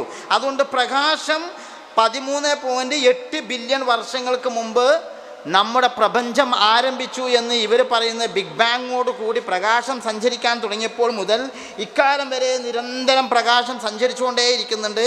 അപ്പോൾ വെളിച്ചം തട്ടുന്ന സ്ഥലങ്ങളെല്ലാം ഇന്നല്ലെങ്കിൽ നാളെ ഭാവിയിൽ നമുക്ക് നിരീക്ഷിക്കാൻ പറ്റിയേക്കും എന്നതാണ് ഒബ്സർവബിൾ യൂണിവേഴ്സ്. മനസ്സിലായോ? അത് ശാസ്ത്രം മനസ്സിലാക്കുന്നത് ടോട്ടൽ യൂണിവേഴ്സിറ്റിൻ്റെ ആലം എന്ന് പറയുന്ന സംഗതിയുടെ 4% എന്നാണ്. ബാക്കി 27% ഡാർക്ക് മാറ്റർ എന്ന് പറയുന്ന സാധനമാണ്. മാറ്റർ ഉണ്ട്. മാറ്റർ എന്ന് പറഞ്ഞാൽ ഭൗതിക വസ്തു, ടാഞ്ചിബിൾ ആയിട്ടുള്ള സോളിഡ് ആയിട്ടുള്ള സാധനം, കാണാൻ പറ്റുന്ന, തൊടാനൊക്കെ പറ്റുന്ന, കേൾക്കാൻ പറ്റുന്ന ഇങ്ങനത്തെ ഈ സാധനം, ഖരമോ ദ്രാവമോ വാതകമോ പ്ലാസ്മയോ ആയിട്ടുള്ള സാധനം. ഇതാണ് എന്ത്? മാറ്റർ. ഇതല്ലാത്ത നമുക്ക് കാണാത്ത മാറ്റർ ഉണ്ട്. ആ മാറ്ററിൻ്റെ പേരെന്താണെന്ന് അറിയാത്തതുകൊണ്ട് നമ്മളതിന് ഡാർക്ക് മാറ്റർ എന്ന് പേരിട്ടു. ജനിക്കാത്ത കുട്ടിക്ക് പേരിട്ട് വെച്ചതാണ്. അത് 27% ഈ പ്രപഞ്ചത്തിൻ്റെ എന്ന് ഊഹിക്കുകയാണ്. അതല്ലാതെ ബാക്കി 68% ഡാർക്ക് എനർജി ഉണ്ട്. പ്രകാശം എനർജിയാണ്, വെളിച്ചം എനർജിയാണ്, ശബ്ദം എനർജിയാണ്. അങ്ങനെ എനർജിയുടെ വിവിധ രൂപങ്ങളുണ്ട്. നമുക്ക് മനസ്സിലാക്കാൻ പറ്റാത്ത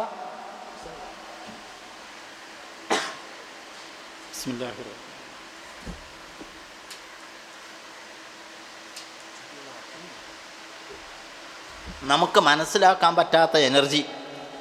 വെളിച്ചാണോ അറിയില്ല, കാറ്റാണോ അറിയില്ല, ശബ്ദമാണോ അറിയില്ല. ഇങ്ങനെ ഒരു തരത്തിലും നമുക്ക് കാറ്റഗറൈസ് ചെയ്യാൻ പറ്റാത്ത, ഇന്ന ഒരു കിസ്മിൽ പെട്ടതാണ് എന്ന് നമുക്ക് തക്സീം ചെയ്യാൻ പറ്റാത്ത എനർജി ഉണ്ട്. ആ എനർജിയാണ് ഈ പ്രപഞ്ചത്തിൻ്റെ 68%.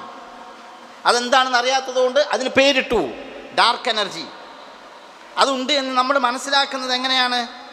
നമ്മൾ ഈ ഗ്രാവിറ്റേഷണൽ ഫോഴ്സ് പോലെയുള്ള ചില ഇക്വേഷൻസ് ഒക്കെ വെച്ചിട്ട് ഇങ്ങനെ എന്തെങ്കിലും ഒന്നും ഇല്ലാതെ ഇത് നടക്കൂല എന്ന് നമ്മൾ സങ്കല്പിക്കുകയാണ്. എന്ന് പറഞ്ഞാൽ പ്രപഞ്ചത്തിൻ്റെ അലാമത്തുകളിൽ നിന്ന് നമ്മൾ കണ്ടിട്ടില്ലാത്ത ഗൈർ ലഫ്ദിയായ, ടാഞ്ചിബിൾ അല്ലാത്ത, കാണാൻ പറ്റാത്ത, ഗൈർ മഷ്ഹൂദായ ഒരു സംഗതി ഉണ്ട് എന്ന് നമ്മൾ വിശ്വസിക്കുന്നു. നമ്മൾ എന്ന് പറഞ്ഞാൽ ശാസ്ത്രലോകം വിശ്വസിക്കുന്നു. ആകെ പ്രപഞ്ചത്തിൻ്റെ 4% മാത്രമേ മനുഷ്യൻ എന്തെല്ലാം ശാസ്ത്ര സംവിധാനങ്ങൾ കൊണ്ട് പഠിച്ചാലും എത്തുകയുള്ളൂ. അല്ലാത്തത് 27% ഡാർക്ക് മാറ്ററും 68% ഡാർക്ക് എനർജിയുമാണ് എന്ന് നമ്മൾ പറയുന്നു. നമ്മൾ കാണാത്ത, കേൾക്കാത്ത, അനുഭവിക്കാത്ത ഒരു സംഗതിയും ഇല്ല എന്ന് പറയുന്ന ആളുകൾ ഇതെങ്ങനെയാണ് വിശ്വസിക്കുക? അതുകൊണ്ട് ഈ പറഞ്ഞതെല്ലാം ഓരോ തരത്തിലുള്ള അന്ധവിശ്വാസങ്ങളാണ്. അത്തരം അന്ധവിശ്വാസങ്ങളെ നമുക്ക് എന്ത് ചെയ്യാൻ പറ്റില്ല, വകവെച്ചു കൊടുക്കാൻ പറ്റില്ല എന്നതാണ് നമ്മളും അവരും നമ്മുടെ ആകെയുള്ള പ്രശ്നം. ഇനി പോട്ടെ, ശാസ്ത്രം ഈ പ്രപഞ്ചത്തെക്കുറിച്ച് പഠിക്കുന്നു. എന്തുകൊണ്ടാണ് ശാസ്ത്രം ഈ പ്രപഞ്ചത്തെക്കുറിച്ച് പഠിക്കുന്നത്? പ്രപഞ്ചത്തിൽ മാറ്റമില്ലാത്ത ചില നിയമങ്ങളുണ്ട് എന്നുള്ളതാണ്. ആ നിയമങ്ങൾ നമുക്ക് പഠിക്കാൻ പറ്റും. 2 അനുമാനങ്ങളാണ് അല്ലേ? ഐസക് ന്യൂട്ടൻ്റെ തലയിലേക്ക് ആപ്പിൾ വീണിട്ടൊന്നുമില്ല, എന്നാലും നമ്മൾ പറഞ്ഞ കഥയിൽ അതാണ്. അയാൾ കാണുക അയാളുടെ മുമ്പിൽ ആപ്പിൾ വീണു. സത്യത്തിൽ ഗ്രാവിറ്റി ഫോഴ്സിനെ കുറിച്ച് അയാൾ പഠിക്കുന്നതിന് മുമ്പേ ഗലീലിയോ പറഞ്ഞിട്ടുണ്ട്. പിസയിലെ ചെരിഞ്ഞ ഗോപുരത്തിൻ്റെ മുകളിൽ നിന്ന് വെയിറ്റുള്ളൊരു വസ്തുവും വെയിറ്റില്ലാത്തൊരു തൂവലും, ഒരു പ്രാവിൻ്റെ തൂവലും താഴേക്കിട്ടപ്പോൾ രണ്ടും 2 സമയത്താണ് താഴേക്ക് പതിച്ചത്. അപ്പോൾ അതിൻ്റെ മാസും വെയിറ്റും ഒക്കെ ഗ്രാവിറ്റിയിൽ ഫോഴ്സിൽ എന്ത് ചെയ്യുന്നുണ്ട്, സ്വാധീനം ചെലുത്തുന്നുള്ള പരീക്ഷണം ഇദ്ദേഹം ജനിക്കുന്നതിന് മുമ്പേ ഇവിടെ നടന്നിട്ടുണ്ട്. പക്ഷേ ഈ പ്രപഞ്ചത്തിലുള്ള മൊത്തം സംവിധാനങ്ങളിൽ ഈ പറയുന്ന ഫോഴ്സിൻ്റെ സ്വാധീനമുണ്ട് എന്ന ഈ ഗ്രാവിറ്റേഷണൽ ഫോഴ്സിൻ്റെ ഒരു യൂണിവേഴ്സാലിറ്റി അത് നിരീക്ഷിക്കുകയും പഠിക്കുകയും ചെയ്തത് സർ ഐസക് ന്യൂട്ടനാണ്. ഏതോ ആവട്ടെ, ഇങ്ങനെ ഒരുപാട് തത്വങ്ങളുണ്ട്. ഇപ്പോൾ ഈ അടുത്ത് കഴിഞ്ഞ വർഷത്തെ ഫിസിക്സിലെ നോബൽ സമ്മാനം നേടിയ 3 ആളുകൾ ഒരു പക്ഷേ നമ്മുടെ ഭൗതിക ചിന്തയിൽ ചിന്തിച്ചാൽ ക്വാണ്ടം ടണലിംഗ് എന്ന് പറയുന്നൊരു ആശയത്തിന് അവർക്ക് എന്ത് കിട്ടി, ഒരു നോബൽ പ്രൈസ് കിട്ടി. 1984 അത് സംബന്ധമായ പരീക്ഷണങ്ങൾ നടന്നതെങ്കിലും ഇപ്പോഴാണ് ശാസ്ത്രം അത് അംഗീകരിച്ചത്. കാരണം കോമൺ സെൻസിന് ഉൾക്കൊള്ളാൻ കഴിയില്ല. ഈ ചുമര് ഈ ടെറസ് പൊളിക്കാതെ ഇതിൻ്റെ അപ്പുറത്തേക്ക് എനിക്കൊരു പന്ത് കയറ്റി വിടാം. ക്വാണ്ടം ടണലിംഗ് ആണ്. സാധാരണ രീതിയിൽ ഒരു കുത്തനെയുള്ള ഒരു മലൻ്റെ മുകളിലേക്ക്, താഴ്ന്ന മുകളിലേക്ക് നമ്മളൊരു പന്തടിച്ച് കയറ്റുമെന്ന് വിചാരിച്ചോ, നമ്മൾ അതിലേക്ക് അടിക്കുന്ന ഫോഴ്സിനനുസരിച്ച് അതിൻ്റെ വെലോസിറ്റി ഉണ്ടാകും, കുറഞ്ഞ് അത് താഴേക്ക് തന്നെ വരും. അങ്ങനെയൊന്നും ഇല്ലാതെ പന്ത് സ്വന്തം മുകളിലേക്ക് വേണമെങ്കിൽ കയറിപ്പോകാം. നമ്മൾ മനസ്സിലാക്കിയതിൻ്റെ ഓപ്പോസിറ്റ് ആക്ഷൻസ് നടക്കാം, ഹർക്കുൽ ആദത്ത് നടക്കാം. ഇതവർ അവതരിപ്പിച്ചു 3 പേർ. ശാസ്ത്രം അംഗീകരിച്ചില്ല എന്നല്ല, ശാസ്ത്രലോകത്തെ പാഠ്യവിഷയമായി, പക്ഷെ ഒരു അംഗീകാരങ്ങളും അവർക്ക് കിട്ടിയില്ല. പക്ഷേ നമ്മളിന്ന് മൊബൈൽ ഫോൺ ഉപയോഗിക്കുന്നു, AI ടെക്നോളജി ഉപയോഗിക്കുന്നു, ChatGPT ഉപയോഗിക്കുന്നു, ജെമിനി ഉപയോഗിക്കുന്നു, നമ്മൾ പല സംവിധാനങ്ങളും ആധുനിക കാലത്ത് ഉപയോഗിക്കുന്നു. ഇതെല്ലാം ക്വാണ്ടം ഫിസിക്സിൻ്റെ വളർച്ചയാണ്. ഇവർ രൂപപ്പെടുത്തിയ ആശയത്തെയാണ്, നമ്മുടെ കോമൺ സെൻസിന് മനസ്സിലാക്കാത്ത ആശയത്താണ്. അതിനാസ്പദമാക്കി ഇപ്പോൾ 30 വർഷങ്ങൾക്ക് ശേഷം അവർക്ക് നോബൽ പ്രൈസ് കിട്ടിയിരിക്കുകയാണ്. ഞാനിതെന്താണ് പറഞ്ഞുകൊണ്ടിരിക്കുന്നത്, ഭൗതിക യുക്തിക്ക് മനസ്സിലാകാത്ത കാര്യങ്ങളെ ശാസ്ത്രലോകം ശരിവെച്ചുകൊണ്ടിരിക്കുന്ന ഒരു കാലത്ത്, ശാസ്ത്രലോകം നിരന്തരം അതിൻ്റെ പഠന മേഖല വികസിപ്പിച്ചുകൊണ്ടിരിക്കുന്ന ഒരു കാലത്ത്, ശാസ്ത്രത്തിൻ്റെ പരിമിതികളെ ശാസ്ത്രം സ്വയം തിരിച്ചറിഞ്ഞുകൊണ്ടിരിക്കുന്ന ഒരു കാലത്ത് ഈ സംഗതികളൊക്കെ സാധ്യമാകുന്നത് എന്തുകൊണ്ടാണ്? ഈ പ്രപഞ്ചം നിശ്ചിതമായ ചില നിയമങ്ങൾക്ക് വിധേയമായി പ്രവർത്തിച്ചു കൊണ്ടിരിക്കുന്നു എന്ന് തത്വത്തിൽ അംഗീകരിച്ചത് കൊണ്ടാണല്ലോ അത് പഠിക്കാൻ പറ്റുന്നത്. നിശ്ചിതമായ നിയമങ്ങൾക്ക് വിധേയമാകുന്നു എന്ന് പറയുന്നൊരാശയമാണ്. നേരത്തെ പറഞ്ഞതുപോലെ ഒരു ഫിലോസഫി. പക്ഷെ അതിലേറെ സംഗതി, അതിന് നിങ്ങൾ ഫിലോസഫി എന്ന് പേരിട്ടാലും നിയമം എന്ന് പേരിട്ടാലും ഇല്ലെങ്കിലും ലോകത്ത് എവിടെ നിയമം ഉണ്ടെങ്കിലും ആ നിയമത്തിനൊരു ദാതാവ് ഉണ്ടാവും. ഒരു നിയമവും സ്വയം ഉണ്ടാവുന്നില്ല. നമ്മൾ റോഡിലൂടെ വാഹനം ഓടിച്ചു പോകുന്നു, 1 വേ അല്ല, സാധാ വാഹനം. അപ്പോൾ ഒരാൾ വഴി തടഞ്ഞു നിന്നിട്ട് ഇതിലെ ഒരു ഭാഗത്തേക്കുള്ള വണ്ടി മാത്രമേ പോകാൻ പറ്റുള്ളൂ, മറ്റൊടത്ത് കൂടെ പോകാൻ പാടില്ല. അത് പറയാൻ നീ ആരാന്ന് ചോദിക്കും, അല്ലേ? നമ്മുടെ നാട്ടിൽ സാധാരണഗതിയിൽ നമ്മൾ ലെഫ്റ്റ് സൈഡിലൂടെയാണ് വണ്ടി ഓടിക്കുക. അപ്പോൾ റോഡ് 2ആയിട്ട് അപകടങ്ങളൊന്നും ഇല്ലാതെ യാത്ര ചെയ്യാനുള്ള സൗകര്യത്തിന് വേണ്ടി നടുവിൽ ലൈന് വരച്ചിട്ടുണ്ടാകും. ആ ലൈനിൻ്റെ ഇപ്പുറത്തൂടെ ഒരാൾ വണ്ടി കൊണ്ട് വരുമ്പോൾ നമ്മൾ ചിലപ്പോൾ മാറ്റി കൊടുക്കില്ല, നമ്മളവിടെ നിർത്തിയിടും. അയാൾ വേണമെങ്കിൽ അപ്പുറത്തൂടെ പോയിക്കൂടെ എന്ന് പറയും. അതെന്ത്? അയാൾ നിയമലംഘനം നടത്തിയെന്നാണ് പറയാം. ഇങ്ങനൊരു നിയമം ഉണ്ടാക്കണമെന്ന് ആരാ തീരുമാനിച്ചത്? ലോകത്തെ എവിടെയാണെങ്കിലും ഏത് കാര്യത്തിലാണെങ്കിലും നിയമങ്ങൾ നമ്മൾ പാലിക്കുന്നവരാണ്. നിയമങ്ങൾ ഒരു നിയമദാതാവ് ഉണ്ടാക്കാതെ ഉണ്ടാവുകയില്ല. അങ്ങനെ ഒരു കാര്യത്തിലും ഒരു നിയമം ഒരു നിയമദാതാവ് തന്നിട്ടല്ലാതെ ഉണ്ടായി എന്ന് ഒരു കാര്യത്തിൽ നമ്മൾ അംഗീകരിക്കുന്നില്ല. പാത്തുമ്മാൻ്റെ ആട് നടന്ന പുസ്തകമാണ് ഞങ്ങൾ ചെറുപ്പത്തിൽ വളരെയധികം ആസ്വദിച്ചിട്ടുണ്ടാവുന്നൊരു നോവൽ. 10ാം ക്ലാസ്സിൽ പഠിക്കാനുണ്ടായിരുന്നു. ഞാൻ SSLCക്ക് വരുന്ന വർഷത്തിലാണ് പാത്തുമ്മാൻ്റെ ആട് പാഠപുസ്തകമായിട്ട് വന്നത്. അതിലൊരു ഒരു രംഗമുണ്ട്. ഉമ്മാൻ്റെ അടുത്ത് പോയിട്ട് അബ്ദുൽ ഖാദിർ എന്ന് പറഞ്ഞ വൈക്കം മുഹമ്മദ് ബഷീറിൻ്റെ അനിയൻ വെള്ളം വേണമെന്ന് ചോദിച്ചതാണ്. മാതാവേ അല്പം ശുദ്ധജലം തന്നാലും പറഞ്ഞു. ഉമ്മാനോടെ ഉമ്മ നമ്മളെ കഞ്ഞി പോരുന്ന കയ്യിലെടുത്തുള്ള തലമണ്ടക്കണം വന്ന് കൊടുത്തു. ഓൻ്റെ ഒരു ലൊടുക്ക് ആക്കിയാതോ എന്ന് പറഞ്ഞാൽ മനസ്സിലാകുന്നുണ്ടോ? ഭാഷയ്ക്ക് നിയമമുണ്ട്, ഭാഷയ്ക്ക് നിയമമുണ്ട് എന്നുള്ള സംഗതി വീട്ടിൽ പോയി പറഞ്ഞതാണ് അവിടെ. അത് വേറെ വിഷയം. ഞാനതല്ല പറഞ്ഞുകൊണ്ടിരിക്കുന്നത്. നിങ്ങൾക്ക് വെള്ളം വേണം എന്ന ആവശ്യമുള്ളതാ അല്ലാ മാഷാ അല്ലാ കണ്ടറിഞ്ഞിട്ട് ആൾക്കാർ കൊണ്ടുവന്നിരുന്നു. വെള്ളം വേണം എന്ന ആവശ്യമുള്ള സമയത്ത് വേറൊരാൾ വന്നിട്ട് വെള്ളം ഇങ്ങനെ കൊണ്ടു കൊടുക്കുമ്പോൾ ഞാൻ കുടിച്ചു എന്ന് പറഞ്ഞാൽ, ഞാൻ കുടിച്ചു എന്ന് പറഞ്ഞാൽ ഓന് പിന്നെ വെള്ളം കിട്ടുമോ? വെള്ളം വേണം എന്നാണ് അവൻ്റെ ആശയം, അവൻ പറയാൻ ഉദ്ദേശിക്കുന്നതെങ്കിൽ അവൻ എന്ത് തന്നെ പറയണം? കെലിമത്ത് ഇൻഷായിൻ്റെ സ്വഭാവമുള്ളതാകണം, അല്ലേ? അല്ലെങ്കിൽ അവന് വെള്ളം കിട്ടുമോ? കിട്ടൂല. അതെന്തേ ഭാഷയ്ക്ക് അങ്ങനെ ആകണം എന്ന് നിർബന്ധം? ഇനി പോട്ടെ, നമ്മൾ ഈ സാധനത്തിൻ്റെ പേരെന്താ? മൈക്കെന്നൊന്നും അല്ല പറയാ, നമ്മൾ മൈക്കുന്ന തൽക്കാലം സമ്മതിച്ച്. മൈക്കുന്നതിന് സ്പെല്ലിങ് എന്താ? MIC. MAIK എന്നായ എന്താ കുഴപ്പം?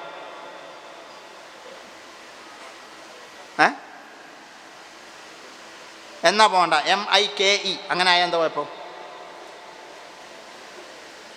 അതിനെന്താ കുഴപ്പം? ഒരു കുഴപ്പമുണ്ടോ? ഇല്ല. പോട്ടെ, ഈ സാധനം ഉണ്ടല്ലോ, ഞാൻ പറഞ്ഞുകൊണ്ടിരിക്കുന്ന ശബ്ദത്തെ തെക്ബീർ ചെയ്ത് നിങ്ങൾക്ക് ഏൽപ്പിച്ചുകൊണ്ടിരിക്കുകയാണ്. ഈ സാധനത്തിന് മൈക്ക് എന്ന് പേരിടണമെന്ന് ഇപ്പം എന്താ നിയമം? കൊസറക്കൊള്ളി. അല്ല, നിങ്ങളൊക്കെ ഒരു പേര് പറയാം, ഞാൻ വേറെ പേര് പറയും. അതിനെന്താ പ്രശ്നം? ഞാൻ എനിക്കിഷ്ടമുള്ള പോലെ ചെയ്യും. നിങ്ങൾക്ക് എന്താ മുടക്ക്? ഞാൻ എൻ്റെ വാച്ചൊന്ന് ശരിയാക്കും. അങ്ങനെ പറഞ്ഞാൽ ഇതിന് വാച്ച് എന്ന് പറയാൻ പറ്റുമോ? കമ്മ്യൂണിക്കേഷൻ സാധ്യമാകുമോ? മറ്റൊരാളുടെ നിയമം ബാധകമല്ല, അങ്ങനൊരു നിയമദാതാവില്ല, അങ്ങനൊരു ശറഇല്ല, ഒരു ശരീഅത്തില്ല, ഒരു നിയമം വേണ്ട എന്ന് പറയുന്ന ആളുകൾ സംസാരിക്കണമെങ്കിൽ ഭാഷയുടെ നിയമം അനുസരിക്കണ്ടേ? നാട്ടിൽ ജീവിക്കണമെങ്കിൽ നിയമം അനുസരിക്കണ്ടേ? നിയമമില്ലാതെ ഏതെങ്കിലും ജീവിതത്തിൻ്റെ ഏതെങ്കിലും ഒരു സ്റ്റെപ്പിൽ ഒരാൾക്ക് മുന്നോട്ട് പോകാൻ പറ്റുമോ? പോകാൻ പറ്റൂല. സ്വന്തം ഭാര്യനോട് സംസാരിക്കാൻ പറ്റൂല, മക്കളോട് സംസാരിക്കാൻ പറ്റൂല. മക്കൾ വന്നിട്ട് എന്താ എങ്ങനെ ഉദ്ധരിക്കുന്നത് ചോദിച്ചാൽ, നീ എന്താ എന്നെ എങ്ങനെ വിളിച്ച് അങ്ങനെ ചോദിക്കാൻ പറ്റില്ല. കാരണം എന്താ? ഞാൻ മോനെ എന്നുള്ള അർത്ഥത്തിന് വിളിച്ചതെന്ന് പറയും. പൊന്നാര കക്കാന്ന് ഞാൻ ഉദ്ദേശിച്ചെന്ന് അറിയും. നിരീശ്വരവാദിയായ തൻ്റെ താടിക്ക് പിടിച്ചിട്ട് ഒരാൾ ഒരൊറ്റ വലി, എന്താ കാന്തയെന്ന് ചോദിച്ചു. നീ എന്താ വിളിച്ച്? അല്ല, ഞാനത് സ്നേഹം കൊണ്ട് വിളിച്ചതാണ്, സ്നേഹം കൊണ്ട് ഞങ്ങളുടെ നാട്ടിലൊക്കെ ഇങ്ങനെ വിളിക്കുക, ഞാൻ അങ്ങനെ തീരുമാനിച്ചത്. കാരണം വേറെ ആൾ പറഞ്ഞ ഭാഷ ഉപയോഗിക്കുന്നത് എനിക്ക് നിയമമല്ല. അങ്ങനെ ഉണ്ടോ? അള്ളാഹു ഉണ്ട് എന്നതിൻ്റെ തെളിവെന്താണ്? നമ്മൾ സംസാരിച്ചു കൊണ്ടിരിക്കുന്ന ഭാഷ പരിശുദ്ധമായ ഖുർആൻ പറഞ്ഞിട്ടുണ്ട്, വഖ്തിലാഫു അൽസിനതിക്കും, നിങ്ങൾ സംസാരിച്ചു കൊണ്ടിരിക്കുന്ന ഭാഷയിലെ വൈവിധ്യങ്ങൾ അതൊരു നിയമത്തിനെ ഫോളോ ചെയ്യുന്നു. ഒരു നിയമമില്ലായിരുന്നുവെങ്കിൽ നിങ്ങൾക്ക് ഭാഷ സംസാരിക്കാൻ കഴിയില്ല. ഒരു ഭാഷ ഒരു നിയമത്തെ ഒരു വ്യക്തിയുടെ അല്ലെങ്കിൽ ഒരു കൂട്ടം വ്യക്തികളാകുന്ന ഏജൻറ്റിൻ്റെ നിർമ്മിതിയാണ്. ഒരു ഏജൻറ്റ് നിർമ്മിക്കാതെ ഒരു ഭാഷ രൂപപ്പെടുന്നില്ല. ആ ഭാഷയിൽ ഉപയോഗിക്കപ്പെടുന്ന പദവും ഉപയോഗിക്കപ്പെടുന്ന അതിൻ്റെ മുസമ്മയായ വസ്തുവും തമ്മിൽ ചിലപ്പോൾ ബന്ധം ഉണ്ടായിക്കൊള്ളുന്നില്ല. ശാസ്ത്രീയമായി തെളിയിക്കാവുന്ന എന്ത് ബയോകെമിക്കൽ റിയാക്ഷനാണ് CAT എന്ന 3 അക്ഷരവും പൂച്ച എന്ന് നമ്മൾ പറഞ്ഞുകൊണ്ടിരിക്കുന്ന ജീവിയും തമ്മിലുള്ളത്? എന്തെങ്കിലും ബയോകെമിക്കൽ റിയാക്ഷൻ ഉണ്ടായിട്ടാണോ അല്ലെങ്കിൽ എന്തെങ്കിലും റിലേഷൻ ഉണ്ടായിട്ടാണോ നമ്മൾ കാറ്റ് എന്ന് പേര് വിളിച്ചത്? CAT എന്ന് എഴുതിയിട്ട് അത് കാറ്റ് എന്ന് വായിക്കണം, സാറ്റ് എന്ന് വായിക്കാൻ പാടില്ല എന്ന് ആര് തീരുമാനിച്ചതാണ്? മലയാളത്തിൽ പൂച്ച എന്ന് പറഞ്ഞാൽ ആ ജീവിയുടെ പേരാണെന്നും അതേ വാക്ക് ഹിന്ദിക്കാരൻ പറഞ്ഞാൽ ചോദിച്ചു എന്നാണ് അർത്ഥമെന്നും ആര് തീരുമാനിച്ചതാണ്? നിങ്ങൾക്ക് മനസ്സിലാകുന്നുണ്ടോ? നഹവിൻ്റെ ഉസ്താദ് വന്നിട്ട് പറഞ്ഞു ഇത് മുബ്തദാണ്. അതിൻ്റെ ശേഷം ഇൽമുൽ ബലാഗൻ്റെ ഉസ്താദ് പറഞ്ഞത് ഇത് മുസ്നദിലെയാണ്. അത് കുറച്ച് കഴിഞ്ഞിട്ട് മറ്റേ മന്തി കൊടുപ്പിക്കുന്ന ഉസ്താദ് പറഞ്ഞത് ഇത് മഹ്കൂംബിയാണ്, മഹ്കൂമലിയാണ്. ഇത് ചൊറയല്ലോ. നിങ്ങൾ ഏതെങ്കിലും ഒന്ന് ഉറപ്പിച്ചു പറയും.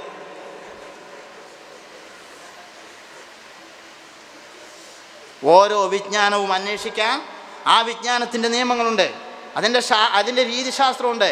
ആ രീതിശാസ്ത്രത്തെ ഫോളോ ചെയ്തിട്ടല്ലാതെ ഒരു വിജ്ഞാനത്തെയും നമുക്ക് മനസ്സിലാക്കാൻ പറ്റില്ല. അള്ളാഹു ഉണ്ട് എന്ന് മനസ്സിലാക്കുന്ന ആൾ, അത് പഠിക്കാൻ വരുന്ന ആൾ, അതിനൊരു രീതിശാസ്ത്രമുണ്ട്. അതിന് പകരം ഇവർ കൊണ്ടുവന്നുള്ള ഒരു എപ്പിസ്റ്റോളജിക്കൽ റിഡക്ഷനിസത്തിൽ നിന്നുകൊണ്ട് ഞങ്ങൾ പറയുന്ന രീതി മാത്രം, ഞങ്ങൾ പറയുന്ന മെത്തഡോളജി മാത്രം, ഞങ്ങൾ പറയുന്ന ഒരേ ഒരു അവസ്ഥ മാത്രം, അതല്ലാത്തതൊന്നും ശരിയല്ല എന്ന് പറഞ്ഞുകൊണ്ട് ലോകത്തേക്ക് ഇറങ്ങിയാൽ ഒരു കാര്യവും അവർക്ക് മനസ്സിലാക്കാൻ കഴിയില്ല. ഇവർ യഥാർത്ഥത്തിൽ വിഡ്ഢികളാണ്. അതുകൊണ്ടാണ് ഞാൻ പറഞ്ഞത് നിരീശ്വരവാദം എന്ന് പറയുന്നത് ഒരു ദഅവയാണ്, ഒരു വാദമാണ്. ആ വാദത്തിനെ ഇസ്ബാത്ത് ചെയ്യാൻ പോലും അവർക്ക് സാധ്യമല്ല. നിരീശ്വരവാദം എന്നത് എന്താണ് ആശയപരമായി മുന്നോട്ട് വെക്കുന്നത് എന്നതിനെ തഅരീഫ് ചെയ്യാൻ പോലും അവർക്ക് സാധ്യമല്ല. പിന്നെ നമ്മളെങ്ങനെ ഇവരോട് സംവാദം നടത്തൽ? നമ്മളെങ്ങനെ ഇവരോട് സംസാരിക്കൽ? നമ്മൾ പലപ്പോഴും പലരോടും സംസാരിക്കാൻ വേണ്ടി ഇരുന്നിട്ടുണ്ട്. ഞാൻ ഫസ്റ്റ് ചോദിച്ചിട്ടുണ്ട്, എന്തില്ല എന്നാണ് നിങ്ങൾ പറയുന്നത് എഴുതണം, എന്നാൽ പിന്നെ അതിനെപ്പറ്റി സംസാരിച്ചാൽ മതിയല്ലോ. അതിന്മേൽ അടികൂടി പിരിയലാണ്. പിന്നെ എങ്ങനെ പിന്നെ അടുത്ത ഘട്ടത്തിലേക്ക് പോകൽ? അതുകൊണ്ട് ഞാൻ എൻ്റെ പ്രിയപ്പെട്ട മുത്താലിമ്യങ്ങളോട് പറയുന്നത്, നമ്മൾ ഉസ്താദന്മാർന്ന് ഓതി പഠിച്ചൊരു സംഗതി, സ്കൂളിൽ നിന്ന് നമ്മൾ പഠിച്ചിട്ടുള്ള അത്ര ശാസ്ത്രവും അത്ര സയൻസും അത്ര ഫിലോസഫി നമുക്ക് മതി, കുറേ ഒന്നും വേണ്ട. ഇതിനെ രണ്ടിനെയും തത്ബീഖ് ചെയ്ത് ആവശ്യമുള്ള സ്ഥലത്ത് പ്രയോജനപ്പെടുത്താൻ നമ്മൾ പഠിച്ചാൽ അള്ളാഹുവിൻ്റെ ദീനിന് നമ്മളെ കൊണ്ട് വലിയ ഉപകാരമുണ്ടാകും. ഈ ഉമ്മത്തിന് ഇസ്സത്ത് കൈവരും. അള്ളാഹു തആല ഈ ദീനിൻ്റെ സംരക്ഷണം അവൻ ഏറ്റെടുത്തതാണ്. അതിൻ്റെ ടൂൾസായി അള്ളാഹു നമ്മെ എല്ലാവരെയും ഉൾപ്പെടുത്തുമാറാവട്ടെ.